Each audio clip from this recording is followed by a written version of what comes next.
Gavin here tonight?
It's a subject that's near and dear to our hearts because it really gets to the core of how policy is made in Colorado and who has a voice at the table and who doesn't.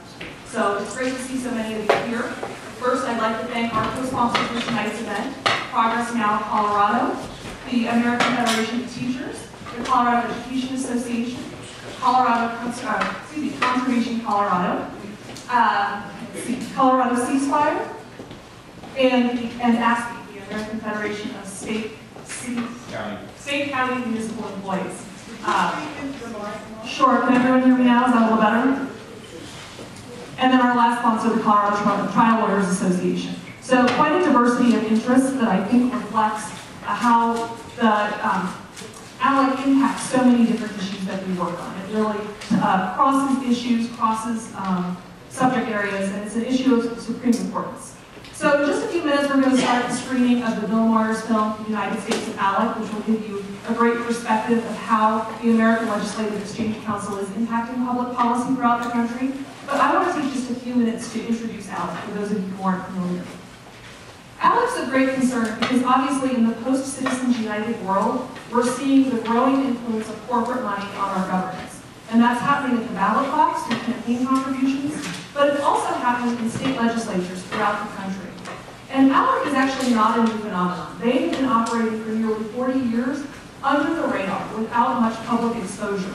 And it's only been because of the strong coalition that's come together in recent years and a brave whistleblower who shared thousands of documents documenting ALEC's work that we were able to expose their influence on public policy. And the reason that this is such a new phenomenon is because ALEC claims to not do any lobbying. They claim that what they do is education and bringing together lawmakers and corporate leaders.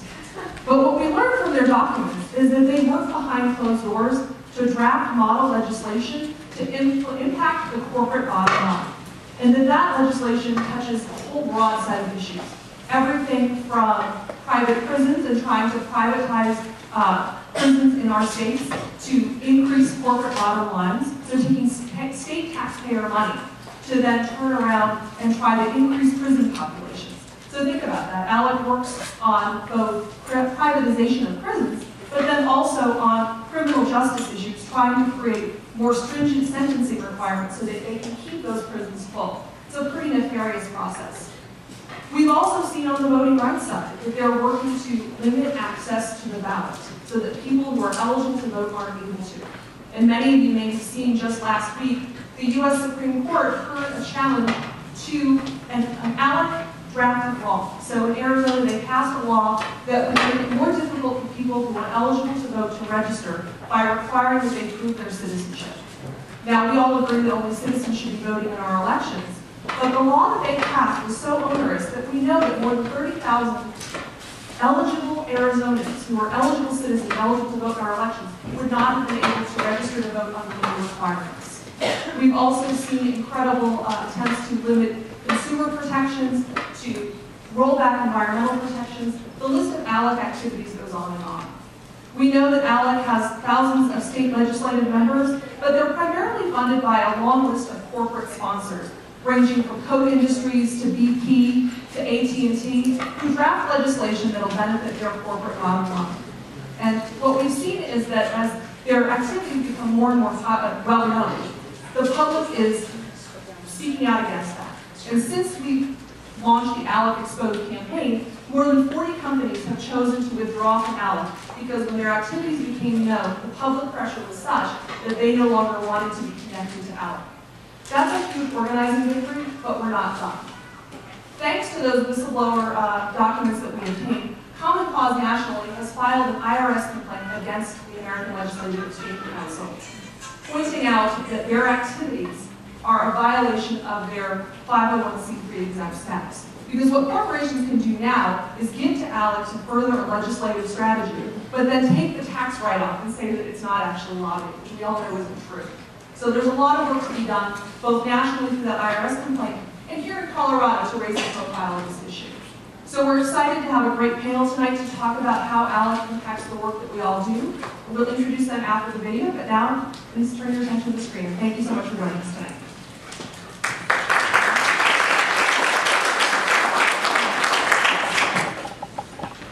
I'm Bill Ward. I'm going to tell you a story about an epic change in American life and American politics.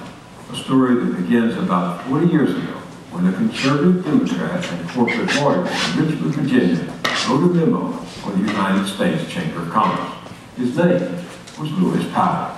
Yes, that Lewis Powell, soon to be a Supreme Court justice. In his memo, Powell challenged business leaders, told them it was time to plunge into politics, to unite and aggressively use their power to influence policymakers. That memo helped trigger a 40-year campaign by business to dominate government, not just in Washington, but at the state and local levels too. One of the most powerful results of Powell's call to arms became one of the most influential organizations most Americans had never heard of.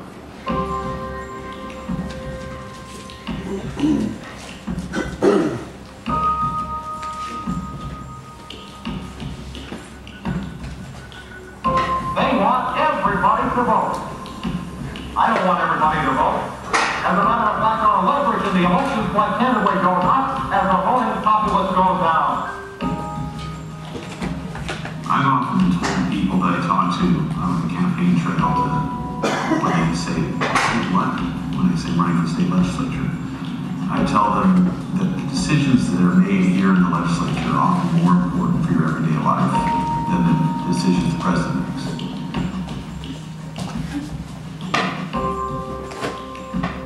If you really want to influence the politics of this country, you don't just give money to presidential campaigns. You don't just give money to congressional campaign committees. Smart players put their money in the states. ALEC has forged a unique partnership between state legislators and leaders from the corporate and business community. This partnership offers businessmen the extraordinary opportunity to apply their talents to solve our nation's problems and build on our opportunities. I was stunned at the notion that politicians and corporate representatives, corporate lobbyists were actually voting behind closed doors on these changes to the law before they were introduced in state houses across the country. ALEC has been, I think, a wonderful organization. Not only does it bring like-minded legislators together, but the private sector engagement and partnership in ALEC is really what I think makes it the organization that it is. Corporate influence is tainting the legislative process, particularly out across the states, and average Americans are paying the price.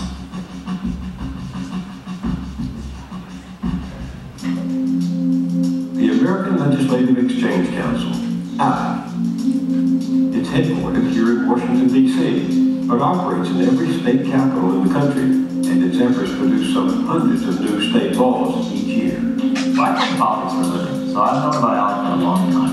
I was always conscious of ALEC, but to be honest, not that excited about it. I just thought it was, folks got together and discussed their policy issues. That's all I knew. And that's not unusual.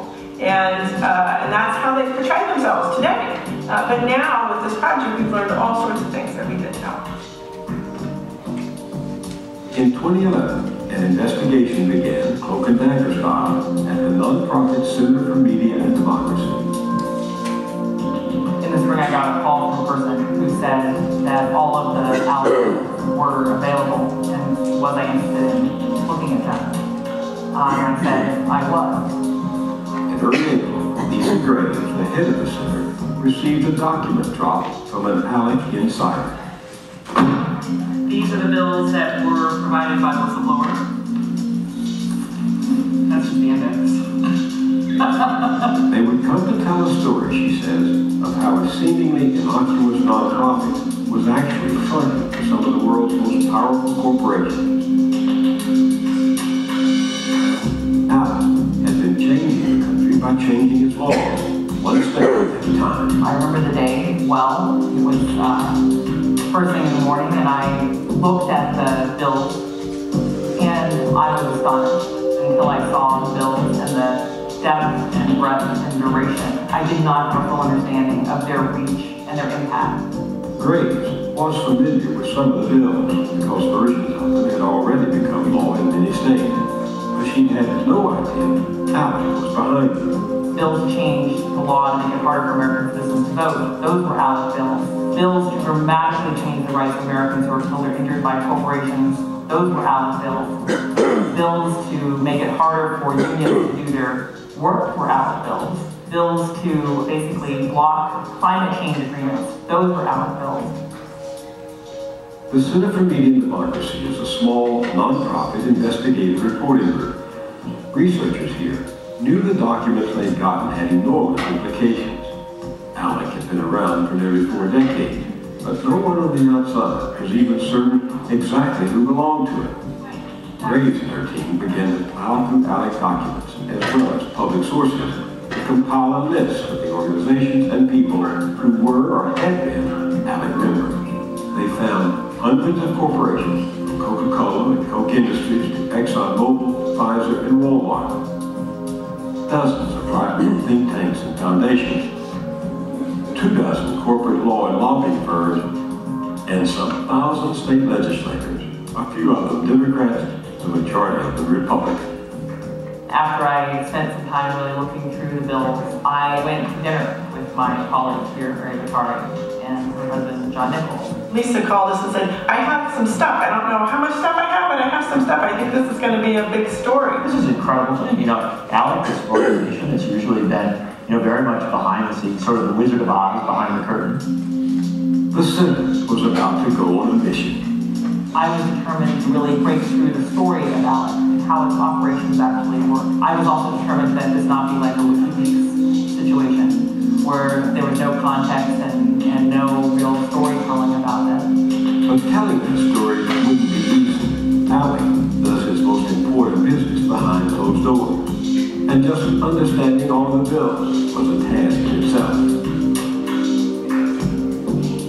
Graves, a former Justice Department attorney, began to examine laws meant to change the justice system. Mary Vitari, who had worked for years in state and federal government, did banking and finance. Journalist John Nichols began to gather information he would publish in The Nation magazine, which helped launch the project. But the three of them knew they would never get the job done on their own. And we decided to call on the truth. University of Wisconsin professor Joel Rogers has written widely on public policy. He was enlisted to examine the bills affecting working people. So one big thing that ALEC was excited about was these living wage laws. Have you heard of that were passing around cities? And they had a bill where they said the states should preempt that. They should use their power to forbid that. So it's not cuddly, let's have some neighborhood grassroots, lively democracy. For healthcare issues, they called in a former insurance company executive turned industry watchdog and whistleblower, Wendell Potts. Even though I had known the organization for a long time, I was astonished. Just about everything that I knew that the health insurance industry wanted out of any state lawmaker was included in that package of bills. Potter found among the ALEC documents a resolution to urge Congress to privatize Medicare, a bill that would limit the amount of money a plaintiff could win in the medical malpractice suit, and another that would thwart any effort by the federal government to impose a health insurance mandate. Also, in the ALEC archive, there's a giant stack of school choice bills. And they're ballot bills, too. It's this little slice of school choice and that little slice of school vouchers. And it's basically a long-term agenda of how to privatize public education. And this was not our issue area. So I started asking friends, who can I talk to about school choice and school vouchers? And everybody pointed to Julie. Julie Underwood, attorney and professor of education at the University of Wisconsin. I've done education policy for a long time. Many times said, you know, people are trying to defund and dismantle public education. But I never put all of these forces together until I saw all of those documents. The kind of changes that ALEC is trying to impose on public education isn't really just mild reform. It's actually creating a drastically different kind of educational system than what we have now. Others were part of the mission, including local state representatives and a public interest researcher in Washington. The group would eventually help turn ALEC into national news. The American Legislative Exchange Council, or ALEC for short. The American Legislative Exchange Council, or ALEC. But before that would happen, there was much to be learned about ALEC.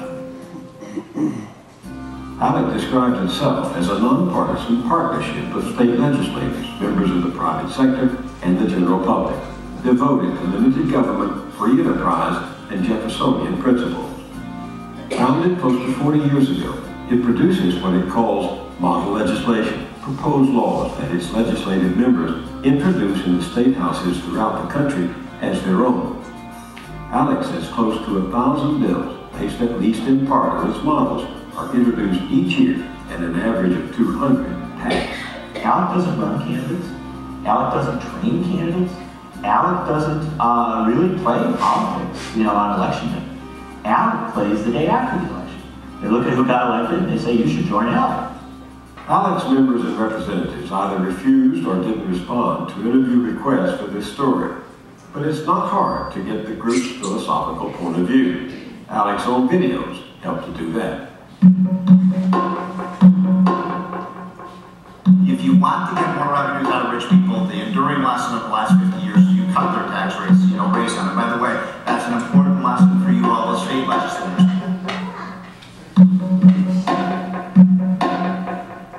This is really a great time to resize government and really hold the feet to the fire. Actually, it's a pleasure to be able to stand here today and say that there are actually cities that very closely resemble what we envisioned many decades ago, where you have pretty much the private sector running almost entirely everything in the city.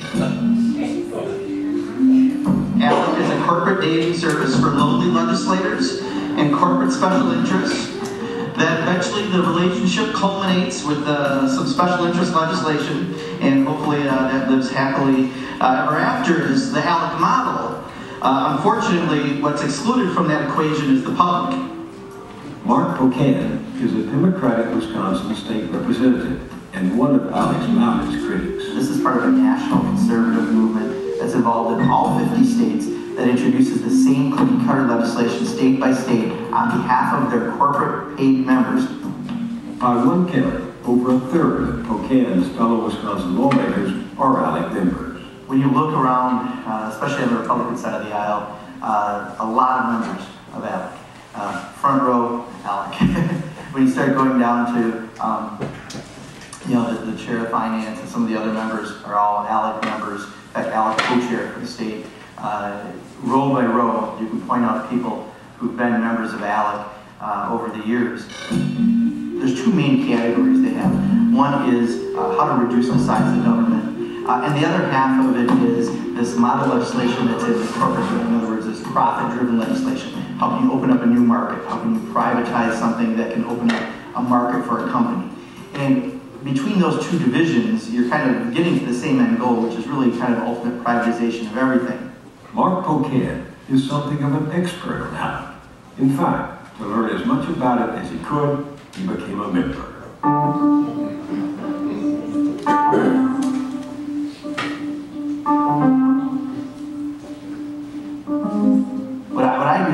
you join ALEC for a mere $100 as a legislator, you have the full access like any corporate member.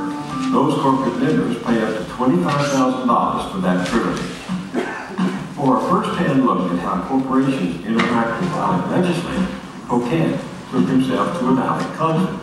Hi, I'm State Representative Mark Cocan, and welcome to my video blog. I'm outside the Marriott on Canal Street in New Orleans at the ALEC convention, the American Legislative Exchange Council. That was where you watch the interaction of a room full of lobbyists. You know, free drinks, free cigars, wine and dining. Many people just came from a dinner that was sponsored by some special interest, coming to a party that's sponsored by a special interest, so they can continue to talk about special interests. This is from the New Orleans Convention. This includes a number of seminars that they held for legislators, including one called Warming Up to Climate Change, the many benefits of increased atmospheric CO2. Was sponsored by BP, ExxonMobil, Chevron, and Shell, among others. Another event featured guns. This is the NRA-sponsored shooting event for legislators and for lobbyists. Free. There was even one offering free cigars. Sponsored by Reynolds American, which is one of the biggest tobacco companies in the world, and the Cigar Association of America. Despite it all, ALEC says it's not engaged in a lobbying effort. In fact, ALEC operates not as a lobby group, but as a non-profit, a charity. In its filing with the IRS, ALEC says its mission is education, which means it pays no taxes and its corporate members get a tax write-off. Its legislators get a lot too. In Wisconsin, I can't take anything of value from a lobbyist. I can't take a cup of coffee from a lobbyist. At ALEC, it's just the opposite. You know, you get there and you're being wined and dined by corporate interests. I can go down there and be wined and dined for days in order to hear about their special legislation. I mean, the head of Shell Oil flew in on his private jet to come to this conference. The head of one of the largest utility companies in the country was there on a panel, a utility company in 13 states, and here he is presenting to legislators. I mean, they clearly brought in some of the biggest corporate names in special interestdom and had them meeting with legislators because a lot of business transpires at these events. The most important business takes place behind closed doors. But Common Cause researcher Nick Sergey would delve deep into internal ALEC documents to figure out what goes on inside ALEC's task forces. There are currently 8 of them, with a corporate take on every important issue in American life, from health and safety to the environment to taxation. They have corporate members and legislators who are members of these task forces. Corporations can pay to be members of a task force or multiple task forces, depending on what interests they have and what legislation they want to promote. Sergey has in some cases been able to determine which corporations sit on which task forces producing which model bills. For example, there's a civil justice task force that mainly concerns access to the courts. In 2011, that task force included lobbyists from companies that could face serious legal penalties if their products are found to harm or to kill. They included tobacco giant Altria and drug makers Pfizer and GlaxoSmithKline. There's another task force with a bill designed to exempt energy companies from disclosing some of the chemicals they inject underground. That task force has included companies that manufacture or inject plenty of those chemicals. Koch Industries, Chevron, BP, and the company that sponsored the bill at ALEC, ExxonMobil. 5 states have introduced or passed versions of that ALEC bill. ALEC says elected legislators, not corporations, fully control the model legislation process. But Nick Sergey read ALEC's operating procedures and found a different story. If the corporations do not vote for a model bill, it does not become an ALEC model. We've seen an example in the Telecommunications Task Force, where the legislators voted 17-1 to approve the telecoms bill. Clearly, the will of the legislators was for it to become an ALEC model. However, the corporations voted and tied 8-8, which meant that it was killed. It didn't become an ALEC model. And I can understand why a corporate lobbyist wants to have an equal say to an elected representative. Who wouldn't? But the fact is that I have been a lobbyist before. It has never been the case that any legislator has said to me here's the plan. You get an equal say to me, and if you don't agree, the bill doesn't go forward. There is a model bill for you to review if you might be interested in introducing such a measure. This is Jerry Watson, Senior Legal Counsel for the American Bail Bond Coalition, speaking at an ALEC meeting in 2007. Now, if you don't like the precise language of these suggested documents, can they be tweaked by your legislative counsel? Well, absolutely. And will we work with them on that and work with you and your staff on that? Absolutely. This video provides a rare look at a private sector representative pitching a bill to ALEC's legislative member. But I'm not so crazy as not to know that you've already figured out that if I can talk you into doing this bill, my clients are going to make some money on the bond premiums. But if we can help you save crime victims in your legislative district and generate positive revenue for your state and help solve your prison overcrowding problem, you don't mind me making $1. These guys who are paying to be part of this organization are not there just to be nice. They're there to get something out of it. Bob Edgar leads the Citizens Watchdog Group Common Cause. Normally, lobbyists have to register. Normally, corporations have to disclose their lobbying activity. But here, under the guise of a nonprofit, these corporate lawyers and corporate officials are sitting side by side with mostly conservative state legislators. They're shaping these bills. When I went down to New Orleans to the ALEC convention last August, there was a proposal to provide special needs scholarships.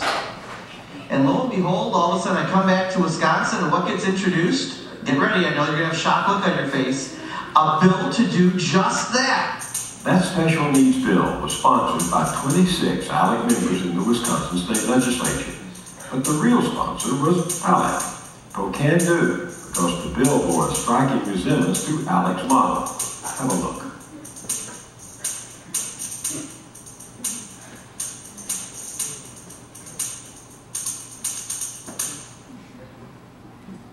If the average person knew that a bill like this came from some group like ALEC, you look at the bill very differently, and you might look at that legislator a little differently about why they introduced it. This is not about education. This is not about helping kids with special needs. This is about privatization. This is about corporate profits. And this is about dismantling public education. The bill passed in the Wisconsin House, but failed to make it through the Senate. However, in its education report card, ALEC boasts that similar bills have become law in Oklahoma, Louisiana, North Carolina, and Ohio. And it's not just special needs education. ALEC's education agenda includes online schooling as well. There's a model ALEC bill called the Virtual Public Schools Act, which actually creates cyber academies. When kids enroll in Connections Academy, where children receive all of their instruction in front of a computer. They don't go to school, they don't interact with adults, they don't interact with other children. All of their instruction is received online. Thank you, Mr. Speaker. House Bill 1030 has to do with the establishment of virtual public schools. Last year, an online schooling bill based on the ALEC model turned up in another state where ALEC has a powerful influence, Tennessee. It was introduced in both the state Senate and House by ALEC members. Like the special needs bill in Wisconsin, this one too had its opponents. We have never opened up our state to virtual schools broadly, and that's why we have an army of lobbyists outside. Many of you may have talked to them, trying right now to pass this Virtual Schools Act. And the concern I have is that whether you like them or don't like them, the fact is that virtual schools involve a dramatic transfer of sizable amounts of money to private sector for-profit companies. And there was something else that Julie Underwood found dramatic about ALEC's model online education bill. In 2004, ALEC had credited two of the nation's largest for-profit online education corporations, Connections Academy and K-12 Inc., with helping to craft the Virtual Schools Act. It actually followed the line where you see a corporate interest and this model piece of legislation that then was proposed pretty much in whole in Tennessee. K-12 then lobbied for the bill and began to benefit almost immediately after it was passed in Tennessee. Lo and behold, they get a no-bid contract to provide these services in Tennessee. So it's not even a leap of faith or imagination. You can see the steps where you see the corporations creating a piece of model legislation, lobbying for it, being successful, and then having that accrue to their bottom line. What's the purpose of privatizing education in the United States? Because there are some things in the United States, like courts, legislatures, public education, that really need to remain public. I mean, that's the heart of what we are as a democracy. And what ALEC seems to be doing is taking public education and legislation and privatizing them. Individual liberty, free enterprise, limited government, whether you are a state legislator. The philosophy of privatization goes way back. It came to ALEC by way of conservative economist Milton Friedman. Every decision you have made on one of these issues has been influenced by Dr. Friedman's work, whether at that very moment you were realizing it or not. And it is my greatest honor to introduce you to Dr. Milton Friedman. The real problem is how do we get to a system in which parents control the education of their children? Of course, the ideal way would be to abolish the public school system and eliminate all the taxes that pay for it. But ALEC was formed in 1973 in part as the brainchild of a very different conservative icon. We are talking about Christianizing America. The noted activist of the religious right, Paul Weyrich. We are talking about simply spreading the gospel in a political context. Paul Weyrich was the key strategist of the New Right and the right-wing backlash that began really strongly with the election of Ronald Reagan as president. Archivist Chip Burley studies the right-wing movement. He was a Christian conservative who was also a political strategist and really wanted to roll back the role of government in the society and cut back taxes, cut back Social Security, cut back all of the social welfare programs that the Roosevelt administration had established. They want everybody to vote. I don't want everybody to vote. Elections are not won by... Weyrich recognized that too much democracy could endanger his movement. As a matter of fact, our leverage in the elections quite candidly goes up as the voting populace goes down. Another of his contributions was the recognition that the movement would never succeed if it only focused on Washington. He was not interested in the next cycle. He was certainly not interested in the next candidate, which is what the left or the liberals have always been obsessed by. Let's just get Obama in, and let's do this or that, and we'll be saved. No, it was always about building an infrastructure, building a real machine, especially at the state and local level. We have been far too presidentially focused and far less focused on state and local conservatism, which is where it ought to begin. People say, well, how do you know what they think? Tell me. Burley has collected ALEC documents going back several decades. Among them is a 1979 ALEC fundraising letter showing how quickly ALEC moved into the realm of practical politics. Its author, Utah Republican Senator Orrin Hatch. I'm totally convinced that if you and I regain control of our schools, our homes, our businesses, and our government, it must be through a concerted effort on the state and local level. That is why I joined the American Legislative Exchange Council.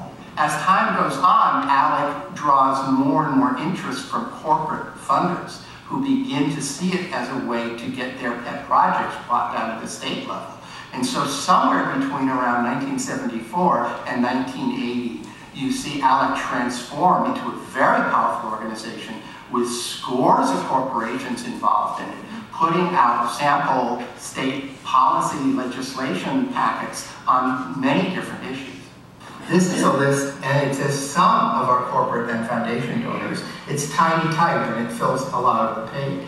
the Allstate Foundation, the American Petroleum Institute, Chevron, Exxon, the Illinois Manufacturers Association, Gulf Oil, Iowa Power and Light. There's quite a list.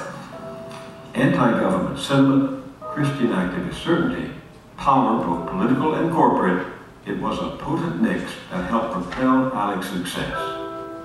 An early 80s annual report, for example, boasted that literally every state has been influenced by the work of ALEC. Scores of ALEC's model bills have been enacted into law throughout the country. The critical questions of our day will be decided by state legislators. How our children are educated, how we are protected from crime. ALEC has forged a unique partnership between state legislators and leaders from the corporate and business community. I value our partnership, our dynamic partnership, and look forward to working with you in the years ahead. ALEC's 1995 report got specific. 978 bills introduced, 231 passed. Over half the states passed ALEC laws that would lengthen prison sentences. Meanwhile, bills to foster the rise of for-profit prisons were introduced in 7 states. 8 states enacted bills creating medical savings accounts, which would shift costs from insurance companies to policyholders. So-called civil justice bills, which would limit the amount corporations pay if their products kill or injure someone, were introduced or enacted more than 20 times. ALEC's head at the time boasted, with our success rate at more than 20%, I would say that ALEC is a good investment. Nowhere else can you get a return that high. And as ALEC grew more influential, it became a home not just for corporations and conservative politicians, but for their fellow travelers, the billionaire bankrollers of the American right. 5 years ago, my brother Charles and I provided the funds to start the Americans for Prosperity. And it's beyond my wildest dreams how AFP has grown into this enormous organization. The Koch brothers, David and Charles Koch, 2 of the wealthiest men in America, 2 of the wealthiest men in the world, are incredibly active political players. They like to form organizations that help them to grow and to put ideas into the mix as the great funders of the structures of conservative and, frankly, pro-corporate politics. And they were very early funders of it and active players with ALEC. David and Charles Koch, the billionaire businessmen behind the vast industrial empire, are also political activists with an agenda. Their companies and foundations have been ALEC members and funders for years. The Koch brothers get that if you really want to influence the politics of this country, you don't just give money to presidential campaigns. You don't just give money to congressional campaign committees. The smart ones, the smart players, put their money in the states because it's state government that funds education, social services, and it taxes. And so if you want to play big-time politics, you play in 50 state capitals. And so through ALEC, you can change the whole country without ever going to Washington, without ever having to go through a congressional hearing, without ever having to lobby on Capitol Hill, without ever having to talk to a president. If anyone demonstrates the success of the Koch brothers and ALEC at the state level, it's Scott Walker. Wisconsin governor is almost a household name today. The whole nation watched the grateful Walker survive a bitter recall election fight in June of 2012. I want to thank God for his abundant grace. But before he hit the national scene, Walker spent close to a decade in the Wisconsin legislature, where he became a member of ALEC. And in 2010, he ran not presenting himself as an ALEC alumni or as an ally of big corporations or big business people outside the state. He ran a very down-home campaign. This is my lunch. I pack a brown bag each day so I can save some money to spend on, the more important things in life, like sending my kids to college. John Nichols says that despite the folks he ended, in the years leading up to Walker's 2010 campaign, he had become a master political fundraiser. And he began to really forge incredibly close ties with a lot of corporate interests that he had first been introduced to in ALEC, individuals and groups like the Koch brothers. The Koch brothers were among the 2 or 3 largest contributors to Scott Walker's campaign for governor of Wisconsin. Please raise your right hand and repeat after me. The new governor moved quickly with a raft of ALEC-inspired bills. They included a law that made it easier to carry concealed weapons. There was a resolution opposing the mandated purchase of health insurance, and of course, there was a law limiting corporate liability. The Wisconsin legislature passed a so-called tort reform measure that included parts of 8 different ALEC models. ALEC was elated, praising Walker and the legislature in a press release for their, quote, immediate attention to reforming the state's legal system. But Scott Walker was also shooting for another big ALEC prize. Now, some have questioned why we have to reform collective bargaining. Taking away workers' collective bargaining rights. That had long been an ALEC goal. A candid video caught him talking about it with one of his financial backers, a billionaire businesswoman, Diane Hendricks. We're going to start in a couple of weeks with our budget adjustment. But the first step is we're going to deal with collective bargaining for all public employees. Because you divide the card. Despite an extraordinary public outcry, and after a brief but intense political struggle, Walker's anti-collective bargaining measures became state law. It was ALEC's ideas, ALEC's values that permeated the bill and undid almost 50 years, more than 50 years of collective bargaining law in Wisconsin. But again, remember, this isn't just about one state, it's about every state. Take Arizona, practically an ALEC subsidiary. One this year found that 29 of Arizona's 90 legislators are members, and 2/3 of the Republican leadership are on ALEC task forces. And the governor, Jan Brewer, was an ALEC member too. All of us here are very familiar with ALEC and the influence that ALEC has with many of the members here. ALEC's domination of Arizona proved too much for State Representative Steve Farley. I just want to emphasize, it's fine for corporations to be involved in the process. Corporations have the right to present their arguments, but they don't have the right to do it secretly. They don't have the right to lobby people and not register as lobbyists. They don't have the right to take people away on trips, convince them of them, send them back here, and then nobody's seeing what's really going on and how that legislator has gotten that idea and where's it coming from. Farley has introduced a bill to force legislators to disclose their ALEC time, just as the law already requires them to do with any lobbyists. All I'm asking the ALEC Accountability Act is to make sure that all of those expenses are reported as if they are lobbying expenses, and all those gifts that legislators receive are reported as if they are receiving gifts from lobbyists. So the public can find out and make up their own minds about who's influencing what. Farley's bill has gone nowhere. For most of its existence, ALEC stayed out of the national news. That changed in March 2012 when a gunshot sounded in the Florida night. Trayvon Martin unarmed for a bag of candy and an iced tea that he was carrying. You'll recall that the shooter in Trayvon Martin's death was protected at first by Florida's so-called Stand Your Ground law. Stand Your Ground was the work of the National Rifle Association. There's its lobbyist standing right beside Governor Jeb Bush when he signed it into law in 2005. Although ALEC didn't originate the Florida law, it seized on it for the Stand Your Ground model it would circulate in other states. 24 of them have passed a version of it. How did this law not only get in place in Florida, but around the country? And all the fingers kept pointing back to ALEC. When civil rights and grassroots groups learned about ALEC's connection to Stand Your Ground laws, they were outraged. ALEC doesn't do its work alone. They do it with some of the biggest corporate brands in America.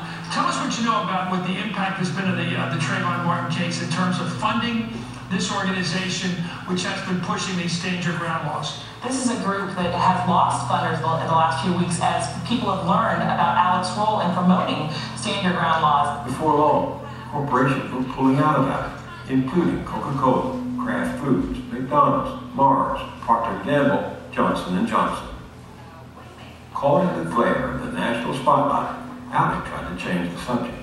You know, I think the entire debate needs to be reframed, and really what ALEC is a bipartisan association of state legislators. We have, legislators of all political stripes coming together to talk about the most critical issues facing the states and trying to come up with the best solutions to face some of the So your point is it's not a partisan organization. But the floodgates had opened. At last count, at least 40 corporations have fled ALEC, including many additional big names. Still, many of its member companies have held the fort, and ALEC continues to strengthen its ties to conservative groups. Recently, ALEC held a high-level, closed-door meeting with congressional conservatives in Washington to better coordinate their policy goals. Here's the interesting thing. This story isn't done. This is an ongoing fight in America, and it really gets us to a question of how do you counter so much organized power, organized money in our politics?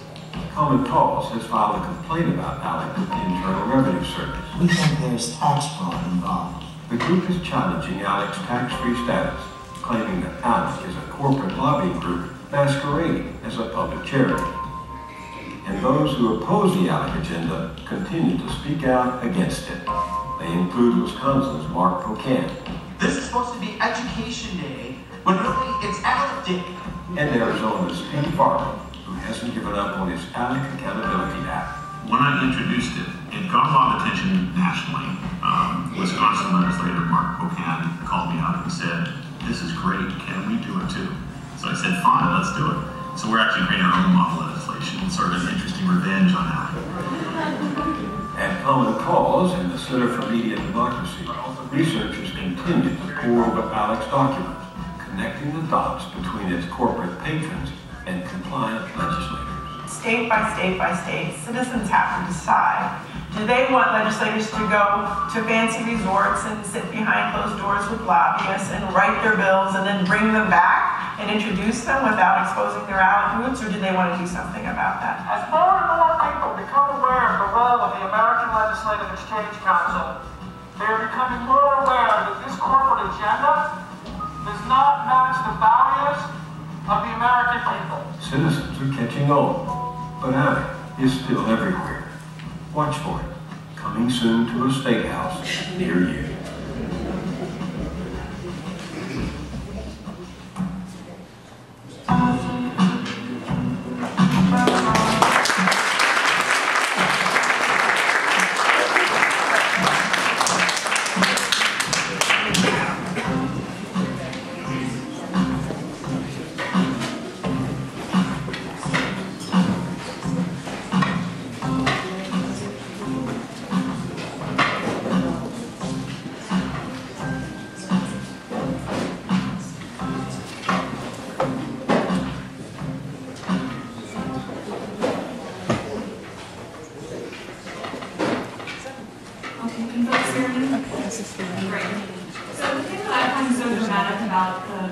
Documentary is just how broad and pervasive the influence of the American Legislative Exchange Council really is. Both issues that are obvious corporate interests to those that aren't. There's really a concerted effort to move legislation in state capitals throughout the country. What we want to do now is talk to some of the experts here in Colorado about how the American Legislative Exchange Council is impacting our work here in the state. So I'm going to let each of the panelists introduce themselves and then talk to you a little bit about the work that they do at the State House and how ALEC has impacted that work. We'll start with Becky. So let's intro and then talk about do it all. Hi, I'm Becky Long and I'm the Advocacy Director for Conservation Colorado. Conservation Colorado is actually a relatively new organization, but it combines the history of Colorado Conservation Voters and Colorado Environmental Coalition. So we actually have a combined history of more than 50 years working on conservation issues here in Colorado. My role is really overseeing our program work on water, energy, public lands, so everything from wilderness to recreational areas, and our state legislative program as well. And just this year we're seeing several ALEC bills and ALEC-ish bills, which we can get into, where they're sort of like, they look a lot like it, but we can't verify it's happening, but they're coming from similar sponsors and have very same look and feel, and they're maybe cropping up in like one other state, or maybe we're the first state. So there's a couple of those concepts that we're seeing this year.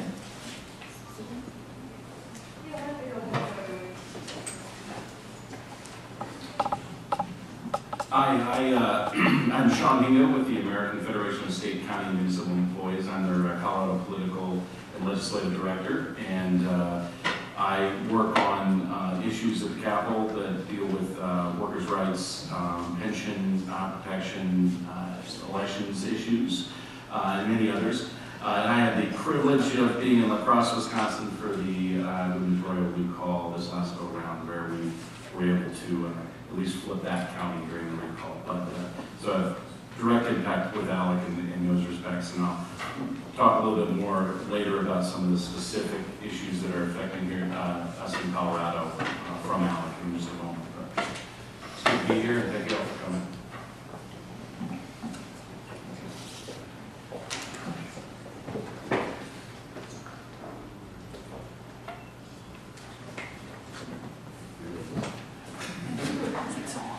I'm Ross Buchanan.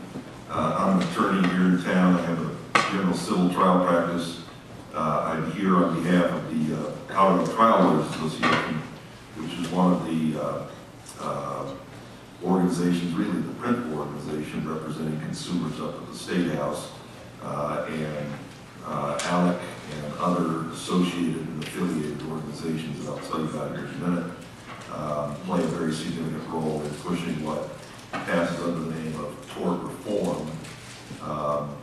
It reforms the law, all right, but it doesn't reform it in the sense that most people think of when they think of reform. In other words, make it better. It tends to make the playing field less level and tilted in favor of corporate and powerful economic interests.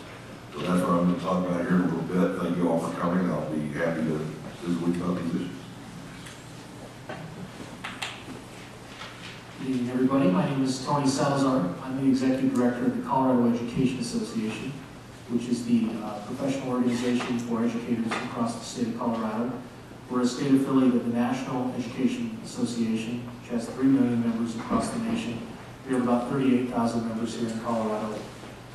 Most of them are teachers, K-12 arena, but we also have several support staff, including bus drivers, cafeteria workers, social workers, really across the scope of the K-12 spectrum. I have been the executive director there for 4.5 years. Before that, I actually spent 7.5 years at the State House as a lobbyist. So I witnessed a lot of these hearings with these specific bills that were talked about in education, and I'll provide some more details as we get into our time as panelists. Thank you for coming tonight. Glad you're here. I believe they said that the other microphone is working, so there it is. Yes, it is.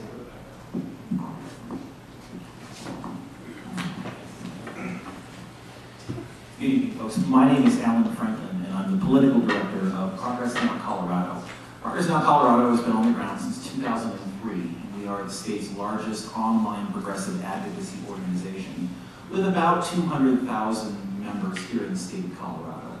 We estimate that in 2012, some 73,000 Progress Now Colorado members voted in the elections.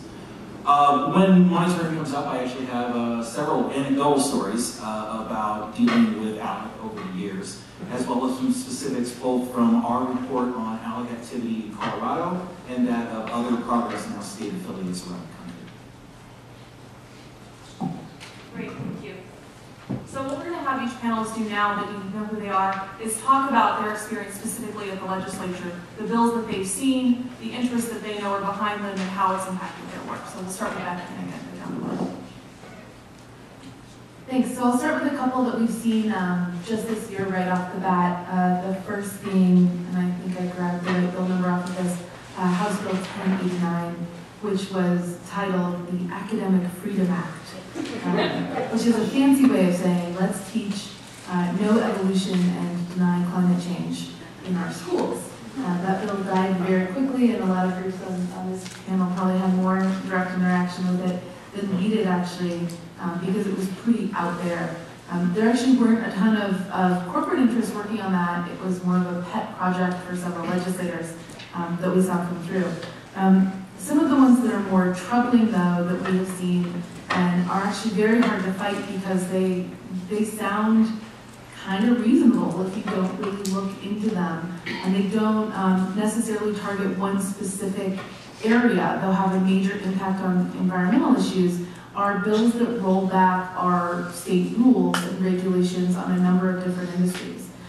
So we will see bills with titles like efficiency and streamlining government in them. And what that is let's get rid of these rules that regulate industries, because wouldn't that be cheaper if we didn't have to follow the rules? And it might be cheaper, that is true. It also might have a major adverse impact on our health and environment. And so these are specifically rules around things like water quality, air quality, and things that deal with public health. Those are some of the ones that I think are the most troubling. We see a lot of them that have impacts with mining and mining regulation, as well as oil and gas regulations. But because they're not tailored to any one specific industry, it's hard to know who exactly is behind them. And at the same time, it allows them a bunch of different special interests to be able to say, hey, oh yeah, that'd be good for us. It wasn't our idea, but we'd love to see that happen when they play out here at the state legislature. We saw a number of those last year. We've seen less of them this year, which has been great. We were able to kill them last year pretty quickly, but they were not on the radar of a lot of folks here at the state level, and so it was hard to shut them down quickly. I'll touch on a couple others just really quickly around federal lands. And I think this in some ways shows that sometimes the ALEC bills and things that come up are a little bit out of touch with what we can actually do here at the state level, which is sometimes a good indication that maybe this bill wasn't drafted in Colorado.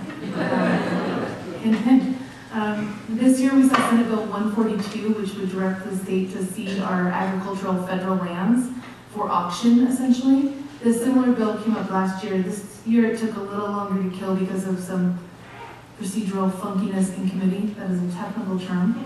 And so it took a little longer to kill, but it did die recently. And that bill would have directed the state of Colorado to cede all lands that could be defined as agricultural, which would include, and under that definition is included forestry. So it includes about 22 million acres of public lands here in Colorado, or over 35% of our land mass, that would be put on the auction block and sold at a profit. The idea behind this being, we could use that profit for schools.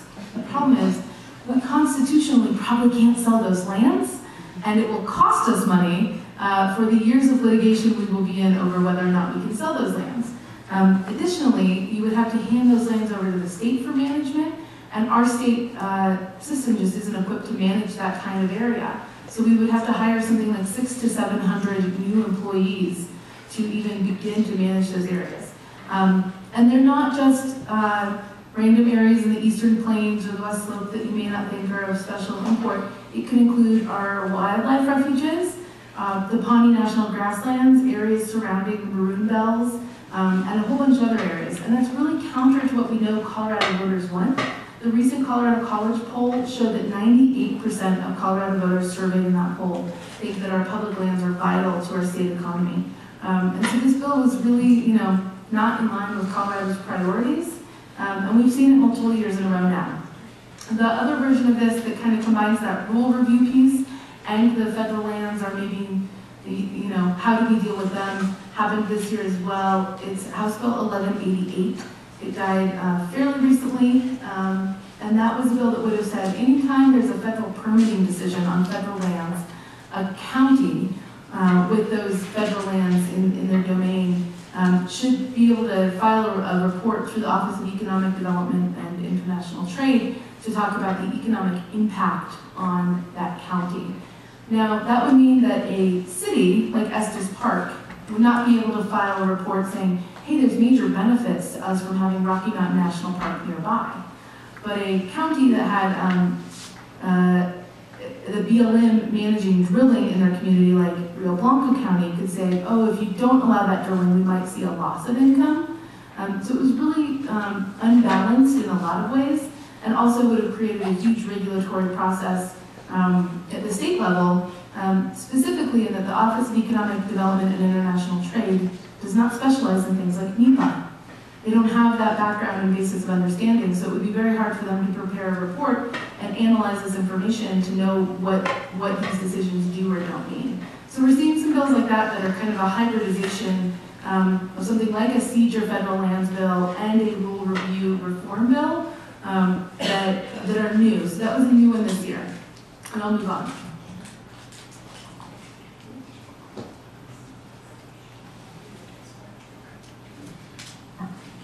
So one of the ways that ASME has been involved in this effort is we partnered, and we saw it in the movie a little bit, we partnered with AFT, Progress Now, Color of Change, Common Cause, to work to get corporations to divest from ALEC last year.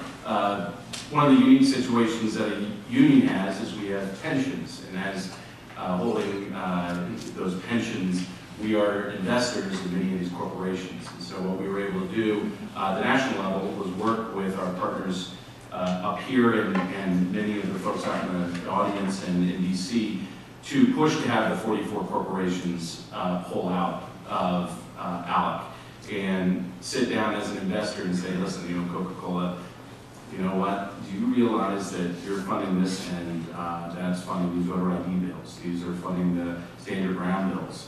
And that had a big impact on their investment. And so a lot of the unions worked together on that. And that's something I know ASME is very proud of. You know, one of the questions I think we were asking ourselves was how much influence does ALEC still have at the Capitol? And I think that what we heard from Becky and others, or we'll probably hear from others, is they're continuing to push these bills forward.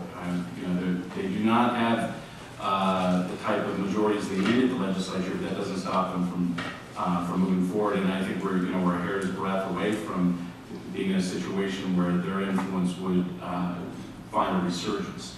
And so it's something I think we need to be consistently vigilant on as we move forward. And as one of the partisan folks that can speak partisan language up here, we'll make sure that we'll do our best to win those elections every fall. Just some of the things that they're continuing to do is we saw another right to work bill this year.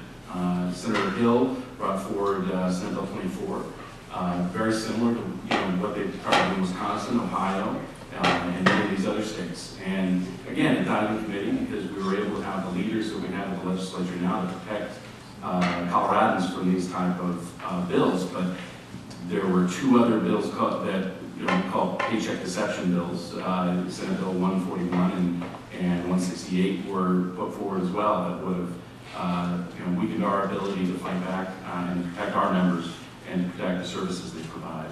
So they continue to push things forward. One of the things we work with CDA very closely on, and AFT and some other folks, Colorado Wins, who are the union for state workers here in Colorado that we're a part of, is protecting pensions and retirement security. And they, we worked very closely with, it was a bipartisan effort in 2010 to pass Senate Bill 1. And it was a hard-fought effort. We all sacrificed, and not everybody agreed on that path forward, but it was a path that put the PARA on solvency. And they're continually trying to attack that on a regular basis, and that threatens retirement security of 500,000 or about 500,000 Coloradans. And they brought a bill forward, HB 1040 this year, to try to weaken that as well. So this is something that's constant. They're continuing to bring these things forward. They may not be successful this year, but wait until 2015. Wait until there are future elections that make this more difficult. And one of the things I work with Elena very closely on is on election law. And they haven't put forward their photo ID bill this year yet, but that's something they pushed forward in 2012 and 2009. Essentially, folks are starting to lose the ballot box, and one of the easiest ways to affect that is not to change the message or to change the policies, but to change the electorate. And so these photo ID laws, 10 or 15% of Americans don't have a state-issued photo ID and would be incapable of voting. And so that's something that we constantly are pushing, protecting against those issues. And then some of the movie, and Elena also talked about private prisons. And Colorado was one of the states in 1995 that passed the law allowing prison privatization, and allowing CCA and others to build private prisons and to contract out that work here at the state. And ASME, Colorado Wins, and Common Cause and others are going to be working with the criminal justice community as much as possible that as we reduce our need for prison beds, you know, it's a fantastic thing that we're starting to see a reduction in the prison population, but that we should prioritize the state facilities that we're already providing for, rather than these for-profit operations. So we'll be working very closely, and as you leave, there's a study that Colorado Wings produced on the for-profit prison industry here in Colorado that are available in back that you're welcome to come and pick up. If there aren't enough for everybody, just get in touch with me, and I'd be happy to share those with folks. So those are just some of the issues that pop up that we're working on. I will pass it on. Okay. With respect to civil justice issues, the history of ALEC and similar organizations is a very long one. This state has had coming up on 30 years of serious tort reform. It was one of the first states in which serious tort reform was introduced. What you come to understand after a while is that tort reform tends to come up during the hard portions of an insurance cycle, when insurance companies are losing money because of their investments. So suddenly they have to demonize somebody, so they end up demonizing people who have been injured in accidents and have brought lawsuits and the lawyers that represent them, and they come in with a whole new wave of tort reform. I should have brought a graph with me that shows the years of the hard cycle of the insurance, property and casualty insurance cycle, and it matches pretty closely the years in which we've had waves of tort reform. The first one is 1986, 1990, 2003, and so forth. And the issues are all over the map. They involve limiting the amount of damages that can be recovered in a lawsuit. They put procedural restrictions in terms of how you go about proving punitive damages, especially. They cap non-economic damages, they cap punitive damages. In some cases, they change the substantive law, including in the area of products liability, on and on and on. Now, ALEC hasn't been necessarily behind all of those bills. In fact, I think during the first wave of tort reform back in 1986, they probably didn't have much involvement. But obviously, you saw in the Moyer's piece that they certainly have had their hand in very similar restrictions on damages and all of these sorts of things that we deal with. And the reason for that, in my mind, as a guy who makes his living trying civil lawsuits juries, is very simple. And it is this. There's one institution in our country that corporations can't control. They simply can't. And that's a trial jury. Think about a trial jury. You probably all had jury summons. You came to the courthouse the day the jury summons directed you to. You had no idea what case, if any, you were going to sit on. And the corporations and large economic interests didn't know who you were either. And so they have no ability to know ahead of time who's going to make a decision about the case that they're involved in. They don't have any ability to influence those people. They don't have any ability to give them campaign contributions. In fact, the vast majority of trial jurors actually are reluctant to serve, at least on Monday morning. In my experience, they're actually enthused by Thursday afternoon or Friday after the case is over, but they come to it reluctantly. And that drives corporations and strong economic interests crazy, because they just can't control what's going to happen when people have heard the evidence and heard the arguments and go back to deliver it. So what they do is they go change the law, and they try to put restrictions on the things that juries can decide. Non-economic damages, for instance. There's a cap on non-economic damages in this state, and there has been since 1986, and not one panel jury has ever been told that there is such a thing. Now, they may know it simply because they read newspapers, but they aren't told by the judge because they are allowed to render their verdict. The judge thanks them for their service and dismisses them, and then enters judgment for a maximum number if in fact their jury was for the plaintiff. Let's say they awarded $1 million in non-economic damages. The judge can't enter judgment for anything above the cap. These are bills, or these are laws that people don't even know exist, often until they're injured in an accident or their business has been harmed by some fraud or some sort of practice by another litigant. They come to a lawyer and they get the long list of reasons why the amount that they can recover for that is limited by Colorado law. He asked us to talk about some things recently. There was a bill a couple of years ago to limit the amount of interest that can be added on a judgment. The reason for adding interest to a civil judgment is very simple. If you've been injured in year one, but you litigate about it and you have to go through a trial and everything, you may not get judgment entered until year 4, let's say.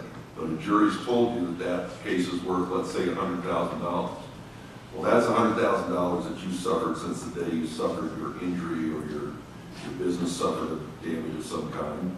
And the law recognizes that, to make things right as well as the law can, you really ought to get interest on that. And in Colorado, there's a fairly generous interest statute. In personal injury cases, it's 9% per annum. In business cases where there's been monies wrongfully withheld, it's 8%. Well, an ALEC bill was introduced in 2011 to reduce it to tie it to the discount rate of the Federal Reserve. It's the type of solution that these folks come up with, one that's sort of tied to a business thing that they understand. So that was a bill that failed, fortunately, but it was an effort to do that. Another bill that was introduced was designed to change the ruling of change the effect, I should say, of a ruling of the Colorado Supreme Court on an esoteric rule of law called the collateral source rule. I won't bore you with the details of this, but basically, an awful lot of people who are injured in accidents or and so forth have, for instance, they have health insurance. The health insurance pays their medical bills. Health insurers often get to pay a significantly reduced amount from what is actually charged by the doctor. So, for instance, you go in for an MRI. The hospital wants to charge, let's say, $3,000. The insurance company, because they have a policy with that hospital, says, well, we're only going to pay you $1,200 for that. The ALEC wanted to limit the amount that you could recover to the amount that was actually paid. Now you think about that. That makes sense, doesn't it? Sure, that's a good idea. The problem is that what it does in effect is it takes the advantage of the insurance that the injured person paid for themselves and gives that advantage to the defendant that hurt them. So they get to take advantage of the plaintiff's foresight in buying insurance and paying a premium. Unfortunately, from our standpoint, that statute was defeated, and we are still able to recover the full amount of medical expenses. We often have to pay a certain amount of it back anyway to the insurance company that paid them in the first instance under a doctrine called subrogation. So it's not like there's a double recovery or anything, but the bottom line is that the defendant does not get to take advantage of your foresight having bought health insurance. Those are just two recent examples of the great ideas that ALEC has come up with that have been opposed successfully in the state of Colorado. So I'm going to pass the mic.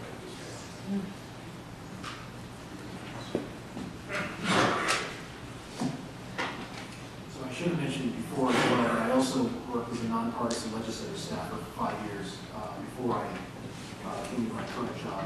And I got to see a lot of the things from that perspective as well before I was actually in the lobby related to this type of stuff.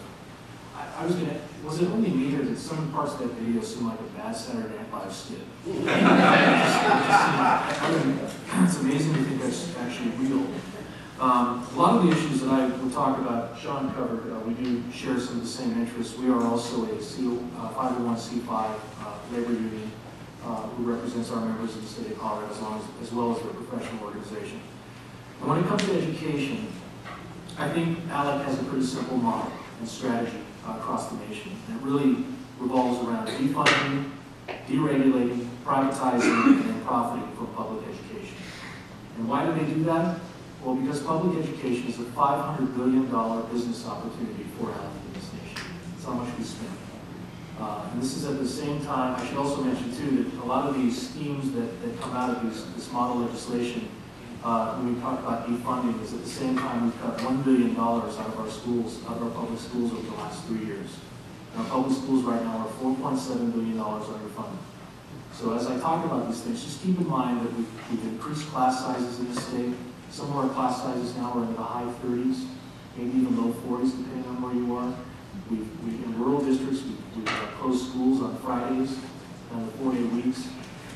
We've laid off thousands of teachers across this state. So as those things are happening, along with impacts on parents, asking parents to pay higher fees for different parts of things that are supposed to be covered by the system. So as I mentioned some of these things, just keep that in mind. ALEC's education agenda is really about putting kids last and putting top-down, one-size-fits-all, corporate-driven, CEO-led reform that leaves communities and educators out of the dialogue. Our members are never asked when it comes to these things. Our members are the ones in the classrooms, in the schools, working with the kids on a daily basis. But it's not only that, they don't even talk to the communities. And then the local elected school boards are completely left out of this as well, who are responsible and accountable to the communities.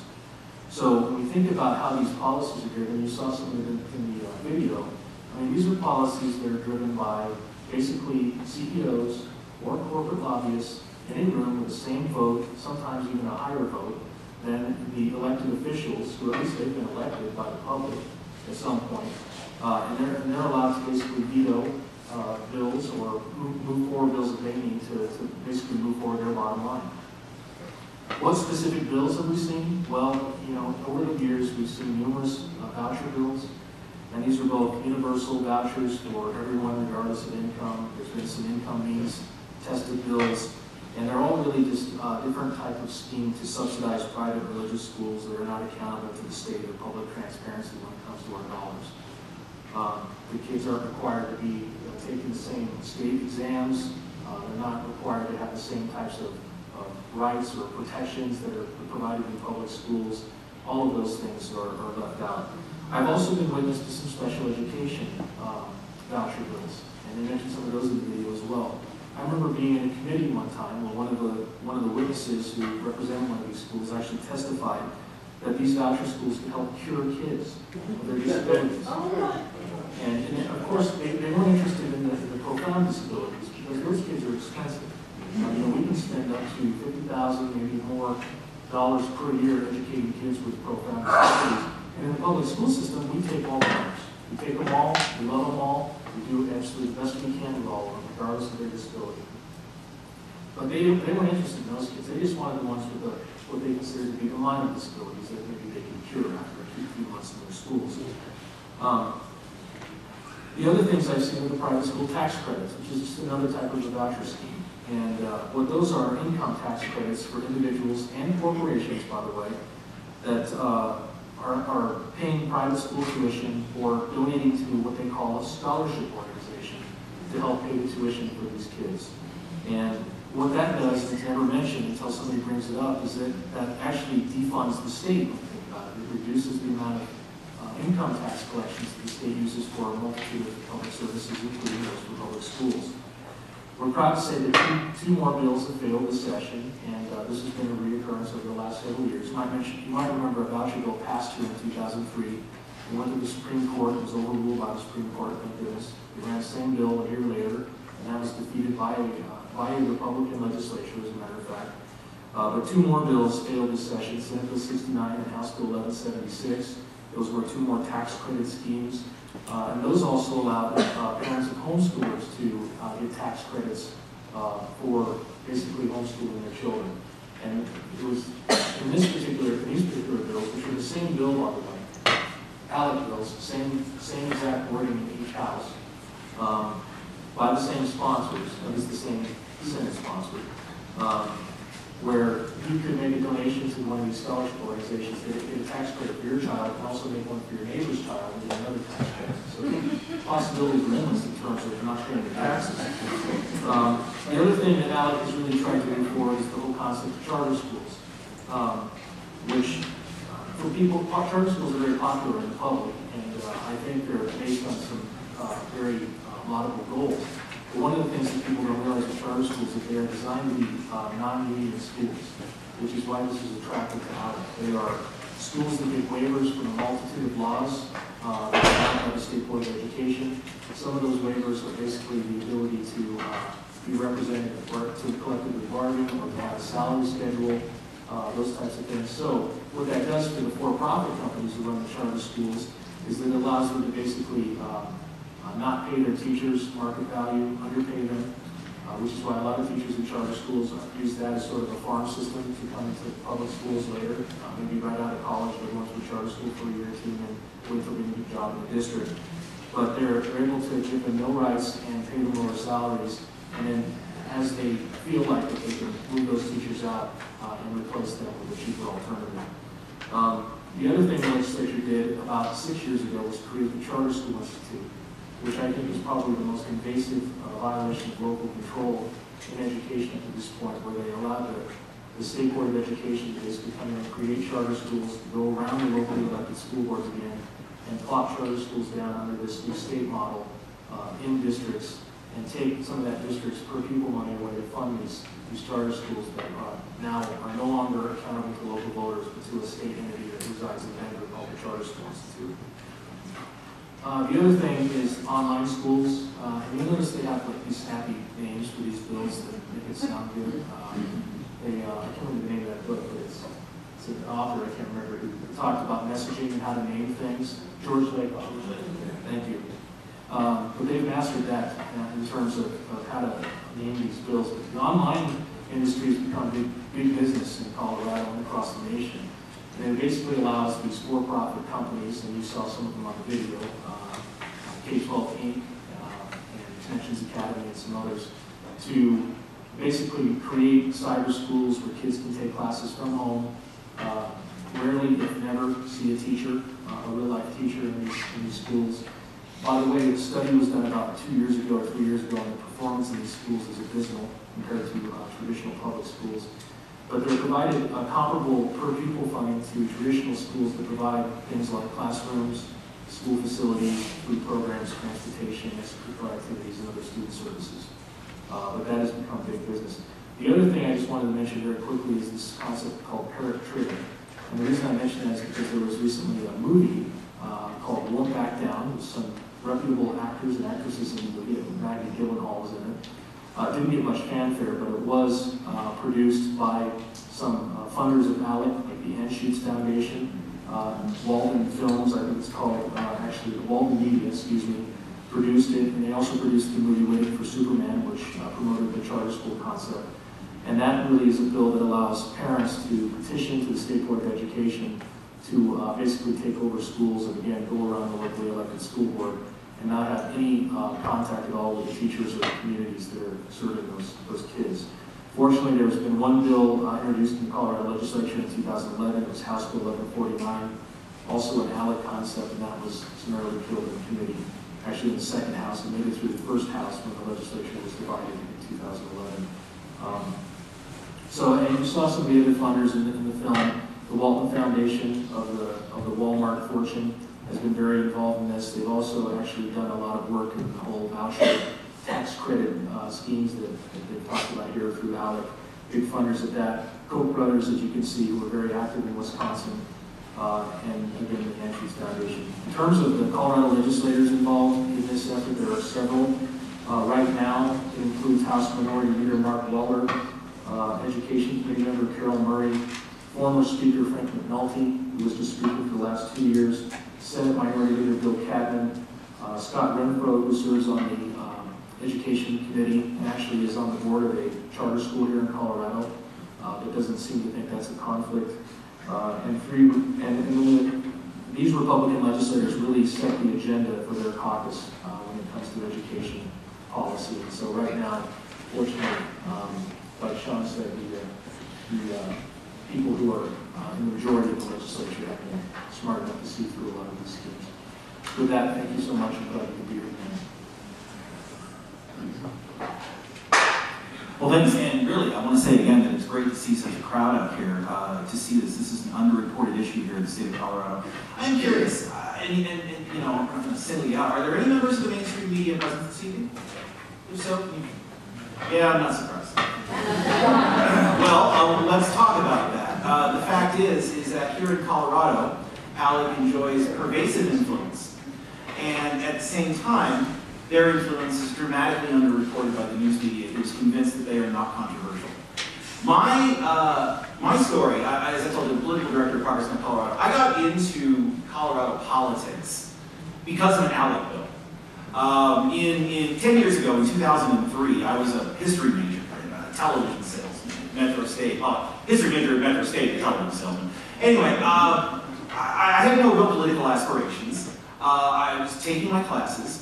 And all of a sudden, this controversy started to build in the fall of 2003, where this man, this conservative activist who you may have heard of named David Horowitz, came to Colorado, had meetings with Republican leadership, then Governor Bill Owens, and like-minded allies in academia here in the state. The purpose of his eventual visit to Colorado and organizing activity was to foster a climate by which an ALEC bill called the Academic Bill of Rights would be passed in the state of Colorado. Now, the Academic Bill of Rights, well, in my opinion, is the worst kind of censorship. It encourages professors to self-censor and to regulate their viewpoint based on political considerations. And I have always benefited best from professors who hold forth the objective conclusions of their scholarship and are not intimidated. When I saw that professors of mine were targeted for overt intimidation campaigns by newly organized college Republicans, and they were filing ethics grievances implying that many professors in Metro State were ideologically biased and were in fact rating down conservative students. None of this was true, of course. They didn't do their damn homework. The following spring in 2004, after all of this agitation in the fall of 2003, well, lo and behold, there was a bill called the Academic Bill of Rights. It had been introduced by several Republican legislators. It had a great deal of support from these newly organized college Republican chapters, and certain conservative academics were also behind it. The bill ultimately did fail after a very controversial debate. Many professors at Metro State and elsewhere felt quite intimidated by it. There was a pervasive climate after that of self-censorship, even though the bill had failed. Professors routinely talked about it. Well, it was only some years later that I learned that this was part of a multi-state strategy, and that David Horowitz had been responsible for similar types of meetings, the introduction of the same legislation in states all over the country. As we were beating it here in Colorado, it was passing in Georgia, just as one example. And I mean, to this day, the battle over academic freedom continues to be fought, primarily in conservative states, although not here in Colorado. Since then, this is what we want to get into. There have been a large number of ALEC model bills that we have seen here in Colorado. In the last couple of years, Sean discussed the right to work bills that are modeled on legislation that is passed in the states. These have been attempted here. We've got, in 2010, and this is an interesting one because it speaks to the occasional bidirectional flow of legislation. There are bills occasionally that come through with ALEC that attract some measure of bipartisan support. An example of that was a bill that my organization opposed in 2010 called Senate Bill 191, which is it's called the Great Teachers and Leaders Act, very implicitously named in my opinion. And it instituted educator effectiveness standards that are still in the process of being worked out. All of this reflects the right-wing education agenda, let's be very clear, even though it anecdotally had some Democratic support. More recently, we talked about voter ID. One person who is very well involved with ALEC and doesn't get as much attention, although he may soon because he may run for governor next year, is Senator Greg Brophy. You might remember him in the recent gun debate. He is the legislator who swore to violate the law and continue to purchase high-capacity magazines after they are made illegal. You might be interested to know that Senator Brophy in 2012 sponsored a bill to institute drug testing of welfare recipients, modeled on similar legislation that was passed in Florida. Subsequent studies have shown that the positive rate for those tests is abysmally low. It does not even come close to justifying the expense of the program. And the only thing that it can serve to be is an intimidating factor for welfare applicants. Libby Szabo is another state representative. You may have seen her recently on the Bill O'Reilly program. She was disparaging our speaker, Mark Ferrandino, over legislation related to child sex crimes. She was the sponsor of the voter ID bill in 2012, and she is also the co-chair of ALEC here at the state level, along with Senate Minority Leader Bill Catman.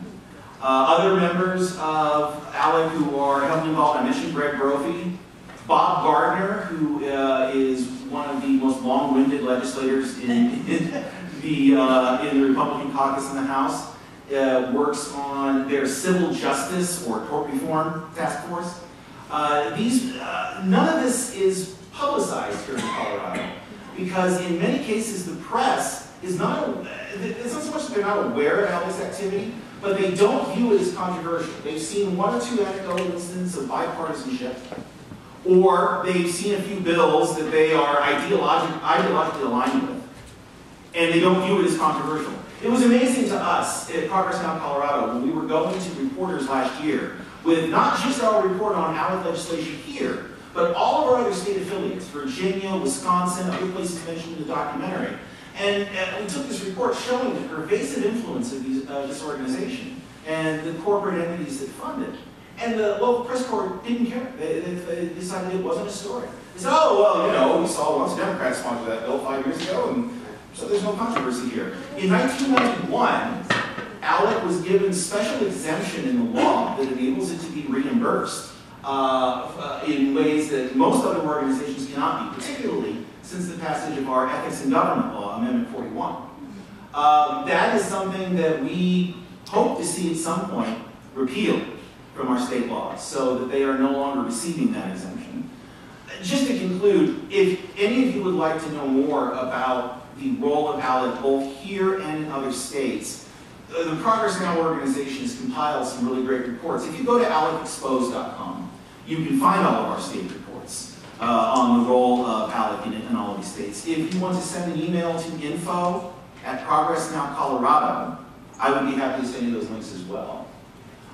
They have a very pervasive influence, and that influence is underreported, and I believe that if the public understood the extent of it, they would oppose it just as they have in other states. So, thank you. Great, thanks, Alan. So we want to open it up for questions, and Elizabeth has, and we have microphones if you want to raise your hand. I'll start off. I was struck by something that Becky said about how we don't see corporate interests who take ownership of the ALEC bills, but then once they're introduced, they say, oh, well, that seems like a good idea. You know, I'm in support of that.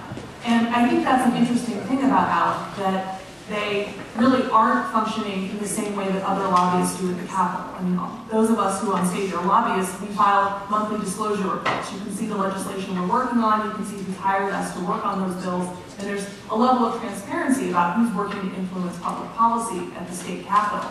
And ALEC just isn't a part of that. So I was wondering if panelists could comment the role that they've seen of other lobbyists in the ALEC legislation. Is it something that local interests really jump onto, or is it something that really seems to come from out in the ether without a local base of support, or both?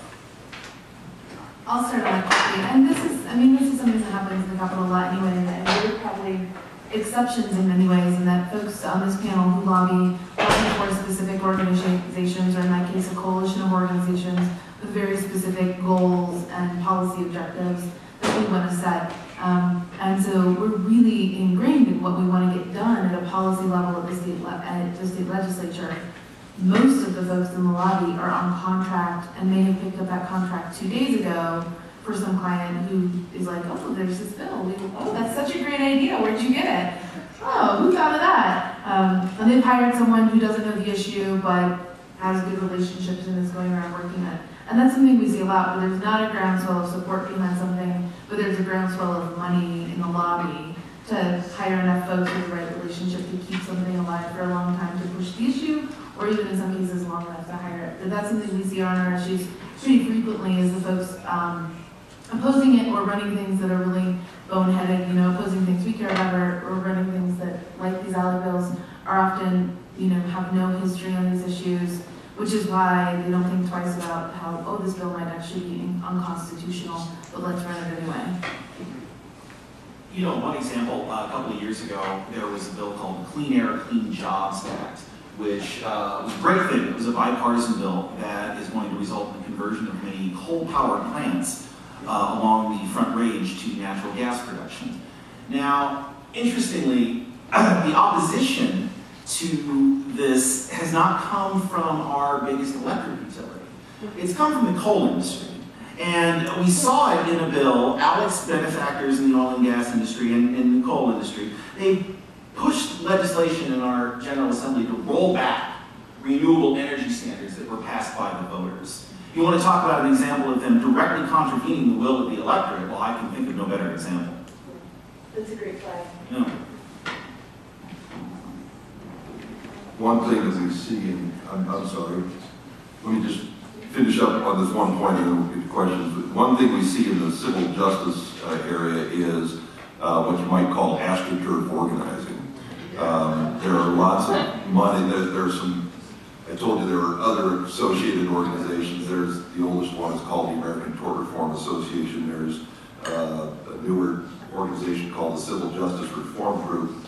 I was looking at some of their tax documents recently, and they sent about a $25,000 grant to ALEC in 1 year, or in 2011, and they sent $40,000 to our local, or the local affiliate of the American Tort Reform Association called the Colorado Civil Justice League. On that same tax document, there were lots of references to Louisiana grassroots and Pennsylvania grassroots, and they're sending $50,000 and $75,000 and $40,000. It's always interesting to me why, if it's a grassroots organization, they need a whole bunch of money from these folks in Washington to get them started. So, in any event, that's another way in which we see them, trying to gin up apparent public support for these, in our area, extremely esoteric issues that really only lawyers and judges care about and really know about, at least on the esoteric level. You need to understand what the bills are doing. So. Good. Caitlin, you want to start? I'll start here and then go away. Yeah. It sounds like we're looking at this as a Republican versus Democrat issue, and I think there's lots of Democrats that are very dirty in this. Looking at Senator Michael Johnston, Senate Bill 191, author, and he's also coming out with this current bill for focusing on finance of education, which I have real concerns about, but it has lots of really pretty wording in it. And I think that the astroturfing, or the, what do you call it, whatever it is, AstroTurf organizing. Yeah, AstroTurf organizing. You have the Democrats for education reform, which is purely ALEC type of stuff. So I think one of our problems is if we're focusing this on Democrat versus Republican versus, instead of looking at progressive versus corporate, we need to really rethink our language. Yeah. Thank you, and I think that's a good point, because certainly depending on the makeup of the legislature, we may see more Republicans pushing the ALEC agenda, but we also see Democrats carrying, the ALEC water in plenty of states, and it does cross party lines, and it really is about a corporate interest, I think, as well as a partisan interest. Let me add briefly that in tort reform, a very interesting phenomenon takes place, and that is that when it becomes clear that, and if we illustrate to the legislature well enough that, look, the common law has a rule for dealing with this. This common law rule has worked well for centuries. it started off in, you know, medieval England, and it's worked just fine up until this legislation was introduced. Often that is a convincing argument to Republicans, and they end up backing off. So I have not meant to suggest that it's as partisan as it may be, although it is true that the legislative, or the public sector membership of ALEC is overwhelmingly Republican. There's no question about that. But there certainly are some level-headed heads in the Colorado legislature on the Republican side of the aisle, at least with respect to our issues. I want to make sure I address that point, because I think it's a really good point about a lot of the corporate money and money that comes directly out of New York City from hedge fund managers. Democrats for Education Reform is a good example of that. Stand for Children is another group in the state that all pushed Senate Bill 191 and other reforms that have been taking place here in Colorado.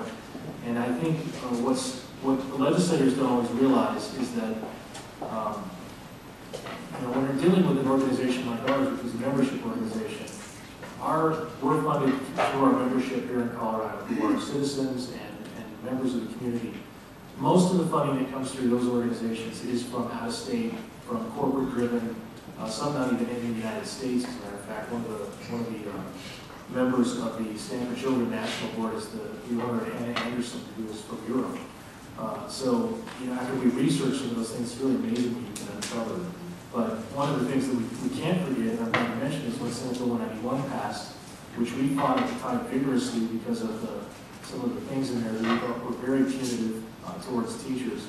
That was done under a Democratic legislature with a Democratic government. And what they did is they picked off just enough Democratic legislators, and the Republicans as a bloc stood back and watched the infighting happen in the caucus and voted as a bloc with a small number of Democrats to pass the legislation.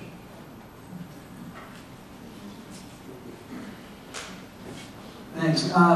Becky, this is maybe a question for you, but just a comment. I've worked on the renewable portfolio standard issue extensively, and I think it goes to something that you said, Sean, that the corporations that are members of ALEC, many of which have statements that strongly support renewable energy and sustainability. So I think there is a disconnect here between what these members are really supposedly standing for and what gets funneled through this ALEC system.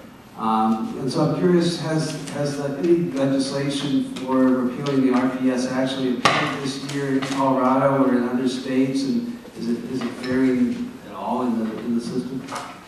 Not this year. We have seen it the last 2 years.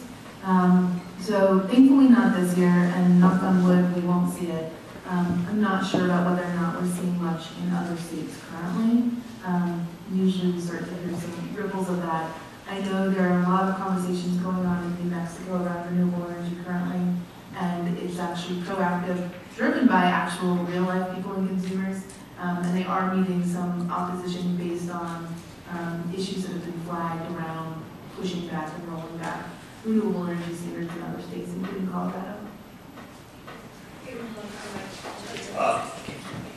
The film portrayed the futile effort of that Arizona legislator to try to pass some bill to just make ALEC disclose its funders, and it showed, more than half the members were members of ALEC. So it looked futile in Arizona.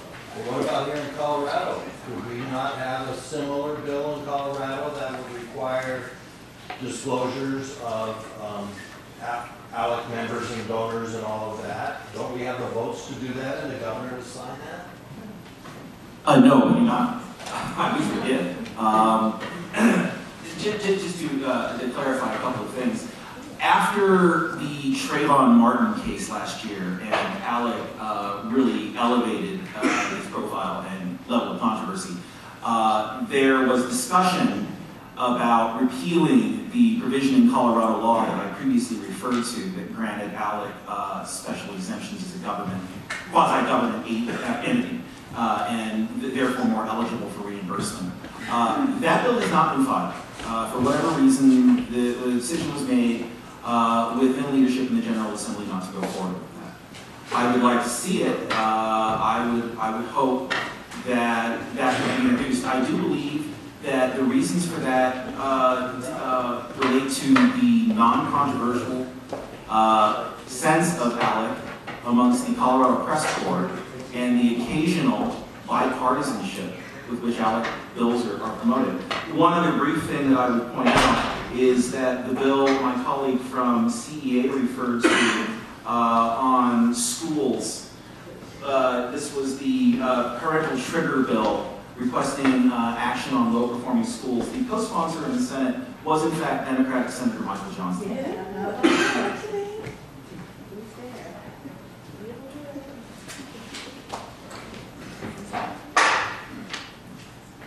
Good evening.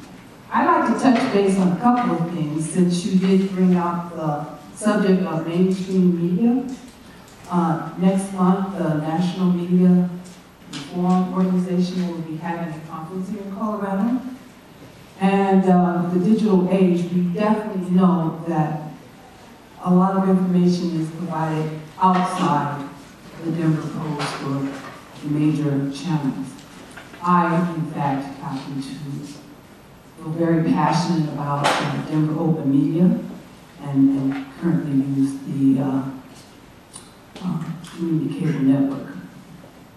I wanted to take a moment and address Mr. Salazar because I have been concerned for many, many years of the cannibalization of the education system. I really do think that charter schools in many ways have a voice and a merit, but on the wider scope of things, where they're going. One of the reasons I'm bringing this up is because I did serve as a national lobbyist in the mid-'80s in the Reagan administration. And it was really for the arts and culture, which was being divested from the education system, and in many ways validated to a stronger economic system, which many people did not have the benefit and the quality enrichment of the arts in their education. You may have, there are a lot of children that have been awaiting their delivery system. So if we continue to look at what the responsibility is of the government to provide what we feel is a quality education, and on the fringes, we have found that people are not necessarily ill-will, but they're not getting it done. The outside chance to do a better delivery through a charter system did at one point really seem like a viable opportunity. But now we're going a little bit past that. And so I just kind of want to know, at what point do you think that we are using ALEC to strongly vet out some issues before they necessarily have to go through the legislative system? Or at what point is it just a whipping tool to push down an agenda? And the reason I'm asking that is because if education or exclusion thereof education is an agenda, then I'm most concerned. Thank you. Thank you, and to try and answer your points, I think one of the things that, when I mentioned the charter school bill earlier, I talked about how there were some rules in there that were very, I think, something we could applaud. When the charter schools were first created here in Colorado, we're going on our 20th anniversary of charter schools, by the way. The bill passed in 1992. And the concept was to have a limited number of schools.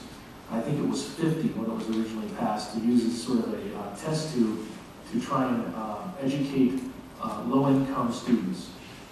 And over the years, that all those restrictions and those that intent in terms of purpose was gradually lifted.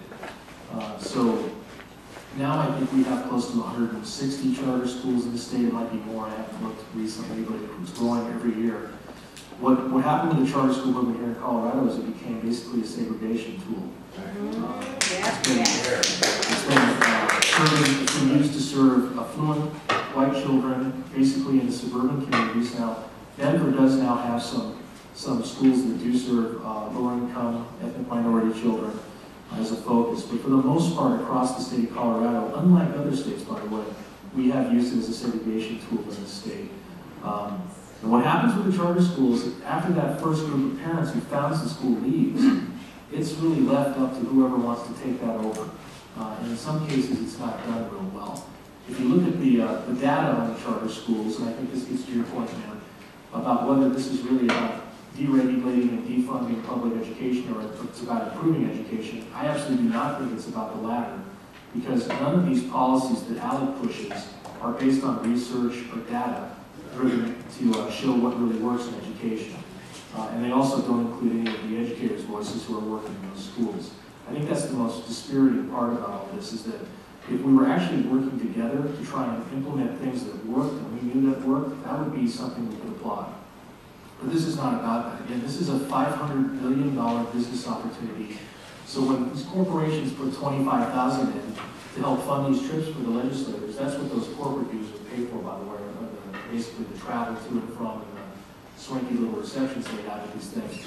They're really just business investments. I mean, 25 grand for a business investment when they yield you millions of dollars over the course of time. I'd say that's a pretty darn good business opportunity if you're that.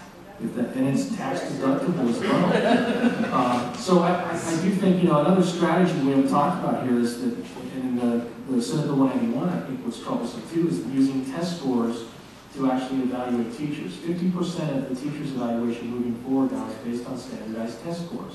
And we all know some of the problems with those scores or with those tests and how they discriminate against certain types of children as well. And so what we've done is we've taken the tests and used them as a hammer instead of as a tool to actually improve schools, so that we can show that schools are underperforming at the same time we're underfunding our schools. So there is a clear agenda here if people just take the time to look at it, but oftentimes that's not very transparent. And just one thing to add that our last person mentioned, the National Conference on Media Reform is in Denver next month, April 5th through 7th. It is a great opportunity to learn more about media issues and how they impact a whole set of policy issues. If you're not familiar, conference.freepress.net, you can learn more about the conference, but it's a great opportunity to see how media impacts the issues that we all work on. Start there on the end. Thank you. I'll be pretty quick. Two things. One is, I think you're saying that about the media. That the mainstream media is incumbent. I'm pretty sure that the independent media is incumbent, and I want to give them credit for doing that. And so I want to spread the word out there that you can't support independent media. My question has to do with the ALECs. I'm not quite sure if we can talk about ALEC, but I know there's a counter responsibility called ALECs. I'd like to know what you guys know about that and what you have to say about it. Yeah, I'm not familiar. I don't know if any of the other panelists have heard, or you can tell us a little bit about that. I learned about ALEC about 2 months ago. So what I know is it's supposed to be the more progressive version of ALEC. I've never seen an ALEC bill. I've never seen any of the details on it, but actually it was from a colleague like 2 months ago was like, hey, you know that there's that for like the progressive side, right? And I'm like, there is. So it's much smaller as far as I know. I'm no ALEC expert.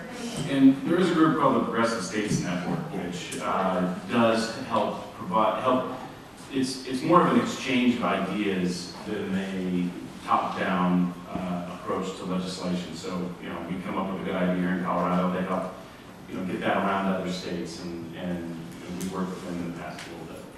It's a question of motives.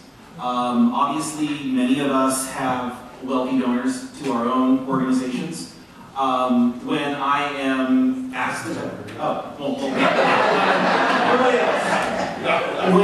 when I'm confronted by a Republican about the fact that there are analogs on the progressive side to some of the things that we talk about on the right, well, I like to tell them that I will take my billionaires and compare them to their billionaires anytime. Our billionaires sell hospital beds and greeting cards, and their billionaires destroy the planet. So, these things are easy choices.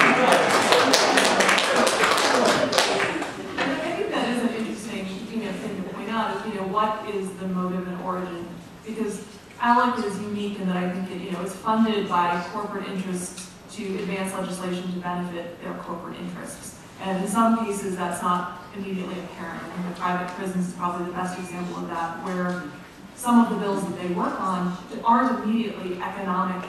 There's not that economic connection, but then when you dig deep, you see that the reason they take positions on sentencing reform is because they want to see that there isn't sentencing reform so that they can keep populations up and increase their profits.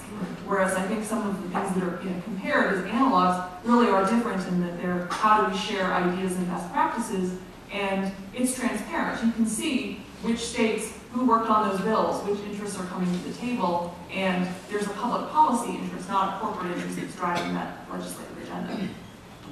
I would just add, I think that part of the reason I think that the mainstream media also doesn't cover it is the idea of exchange and information on concepts that might have merit and seem pragmatic. Sounds like a good pragmatic idea in its own way.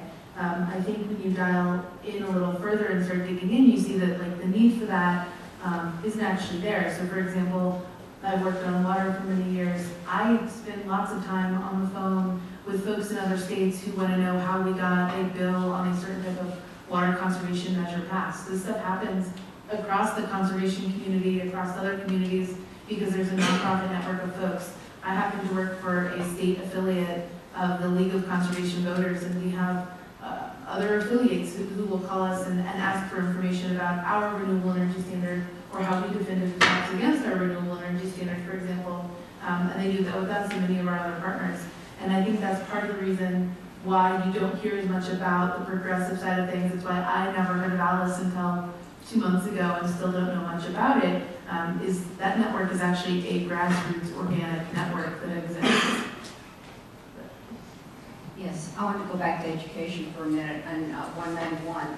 I'm wondering if ALEC's fingerprints are on the Common Core state standards, and which have been adopted by 44 states, and 2 testing organizations which will be used by virtually all states.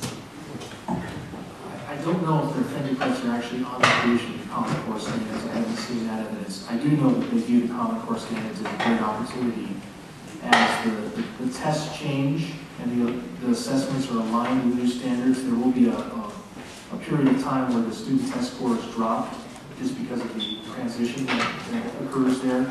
I have seen evidence that they view that as a great opportunity to show that public schools are failing. I do believe the Common Core standards came from other sources, and there's some genuine intent to make the education system better through those, but certainly ALEC sees that as a great opportunity. Great. I'm going to give you one more question and then we'll wrap up. Yeah.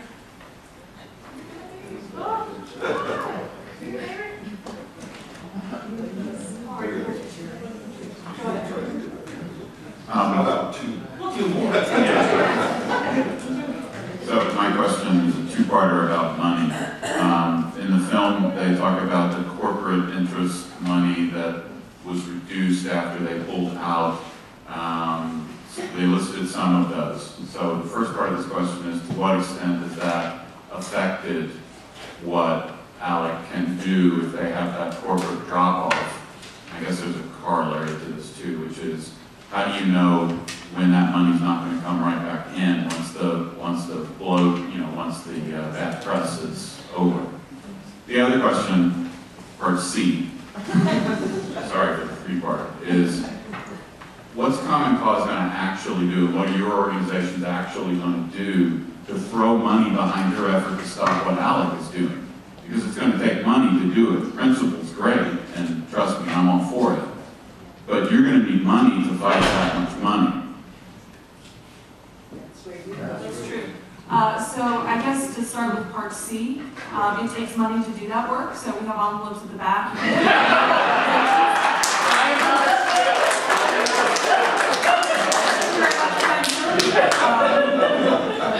But I think it's a fair point. And for organizations that do policy work, it's often a tension between doing the ALEC accountability work and trying to change the rules of the game and advancing a proactive agenda and/or warding off those attacks. So we certainly have to split our time between working on voting rights and working to dismantle the ALEC machine that makes that a difficult task. We do have the complaint at the IRS. We have a pro bono law firm that's working on it in DC, and they believe, and we believe, that it will be clear when the IRS looks at it that ALEC is taking advantage of your tax status, and that tax status will be revoked. And I think that would be a significant shift.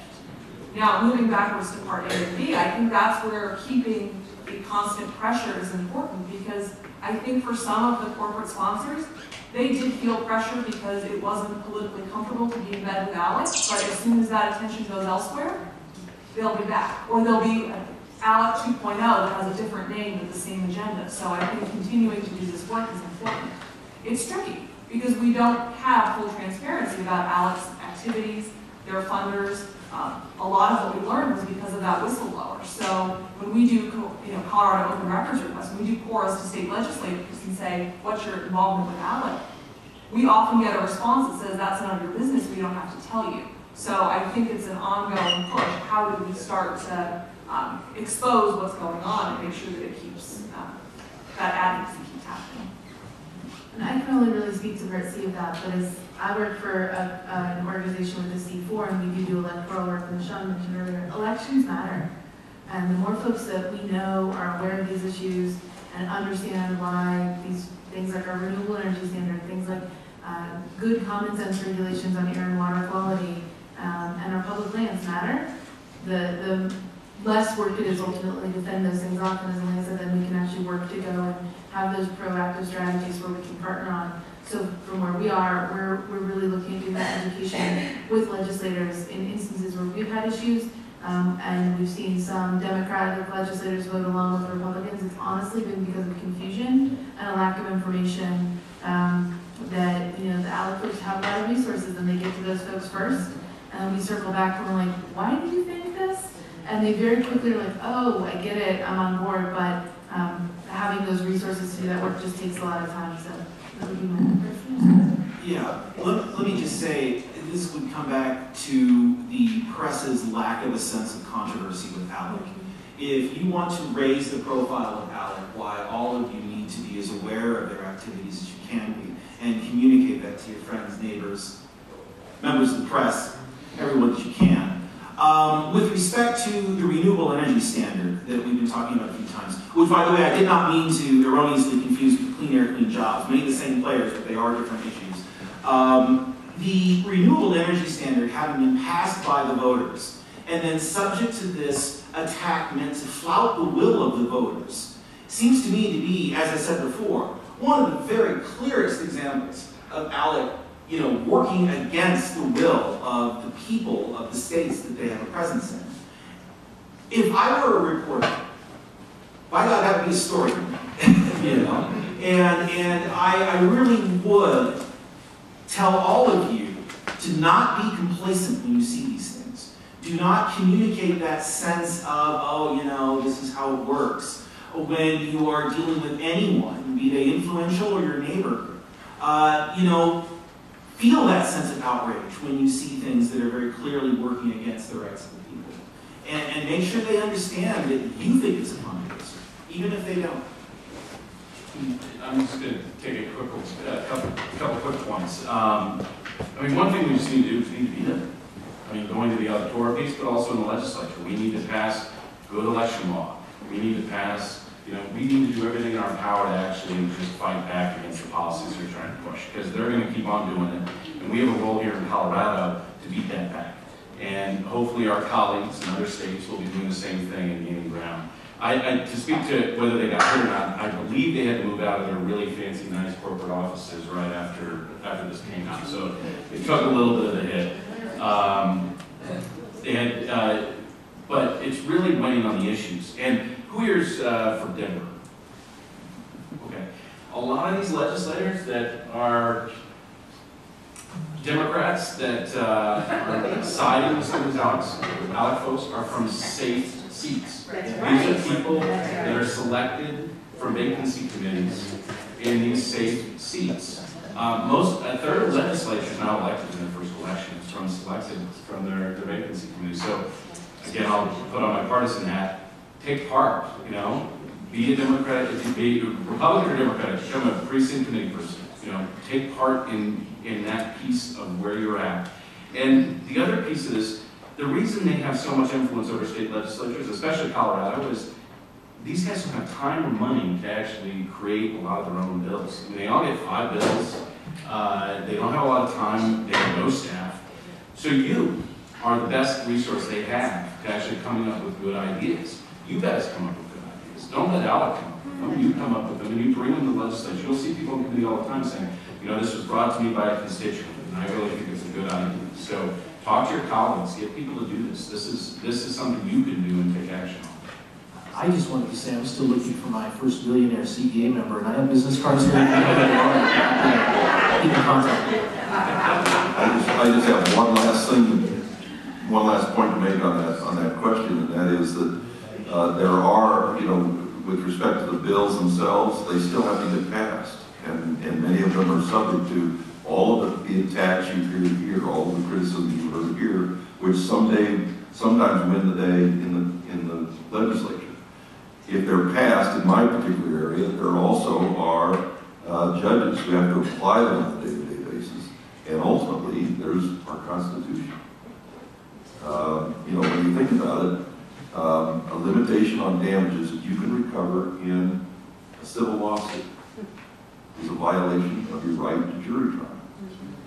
Your right to have your damages decided belongs to the jury, not to the legislature, not even to a judge. It belongs to the jury.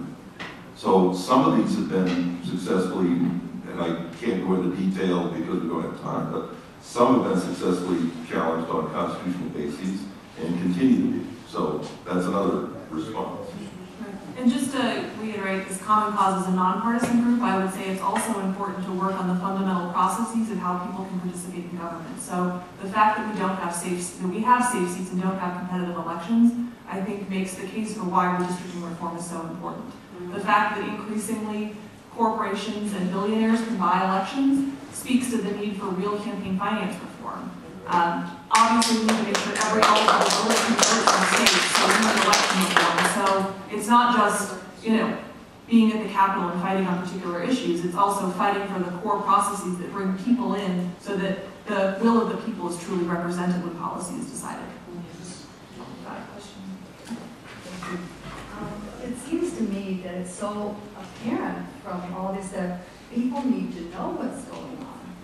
And this lot with the media, I'm having trouble getting my mind around the reason it gave as being the only reason. I mean, I've written a letter to the editors in Colorado Springs, in my papers, about education and the undermining of public education, which is a controversial subject, and nothing was printed. And, you know, when the Trayvon Martin thing came out, other states, other areas, it did make the newspapers go. It just seems to me like there's more than just the reason given. Let me just comment on that briefly too. I think one of the things that's not really paid attention to are school board elections. Yeah. We really need to pay attention to those because little by little the Tea Party in the state is taking over the school board elections.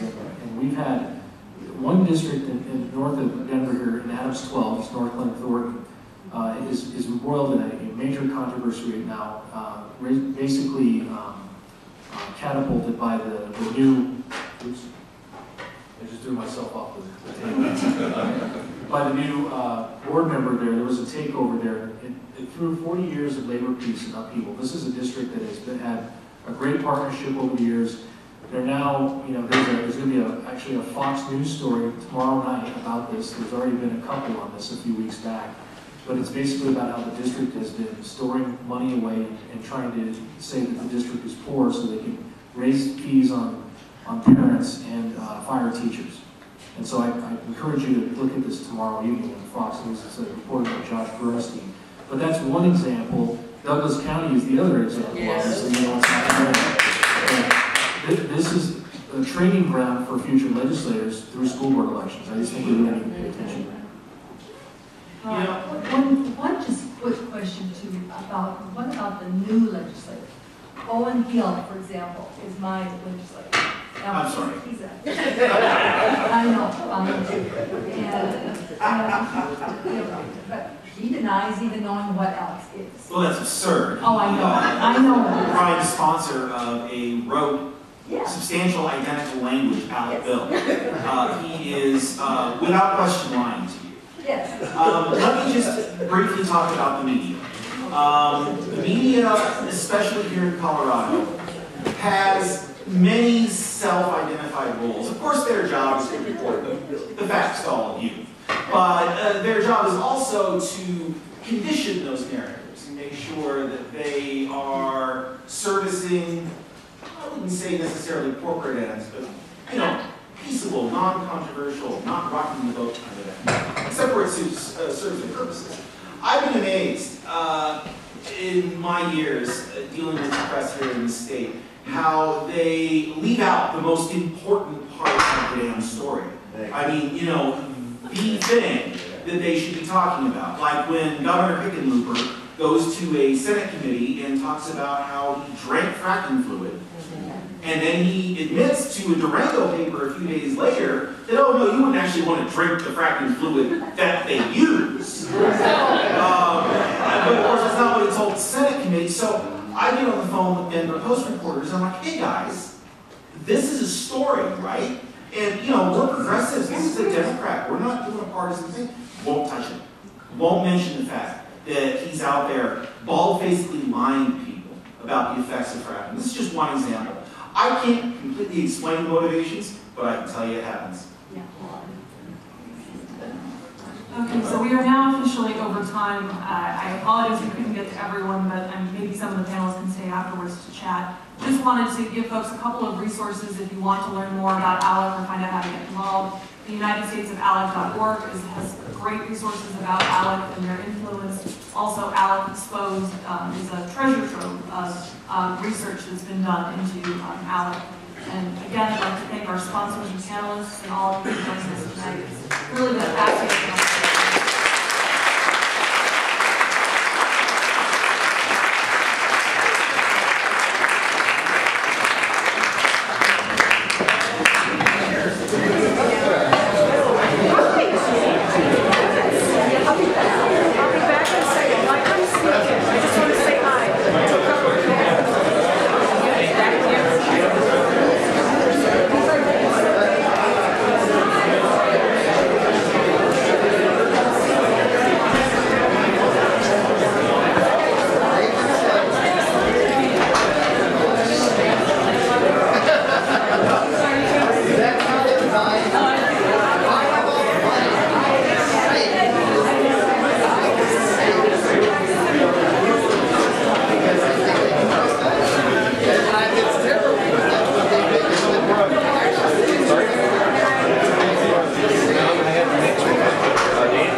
Yeah, once in a while, it's not quite.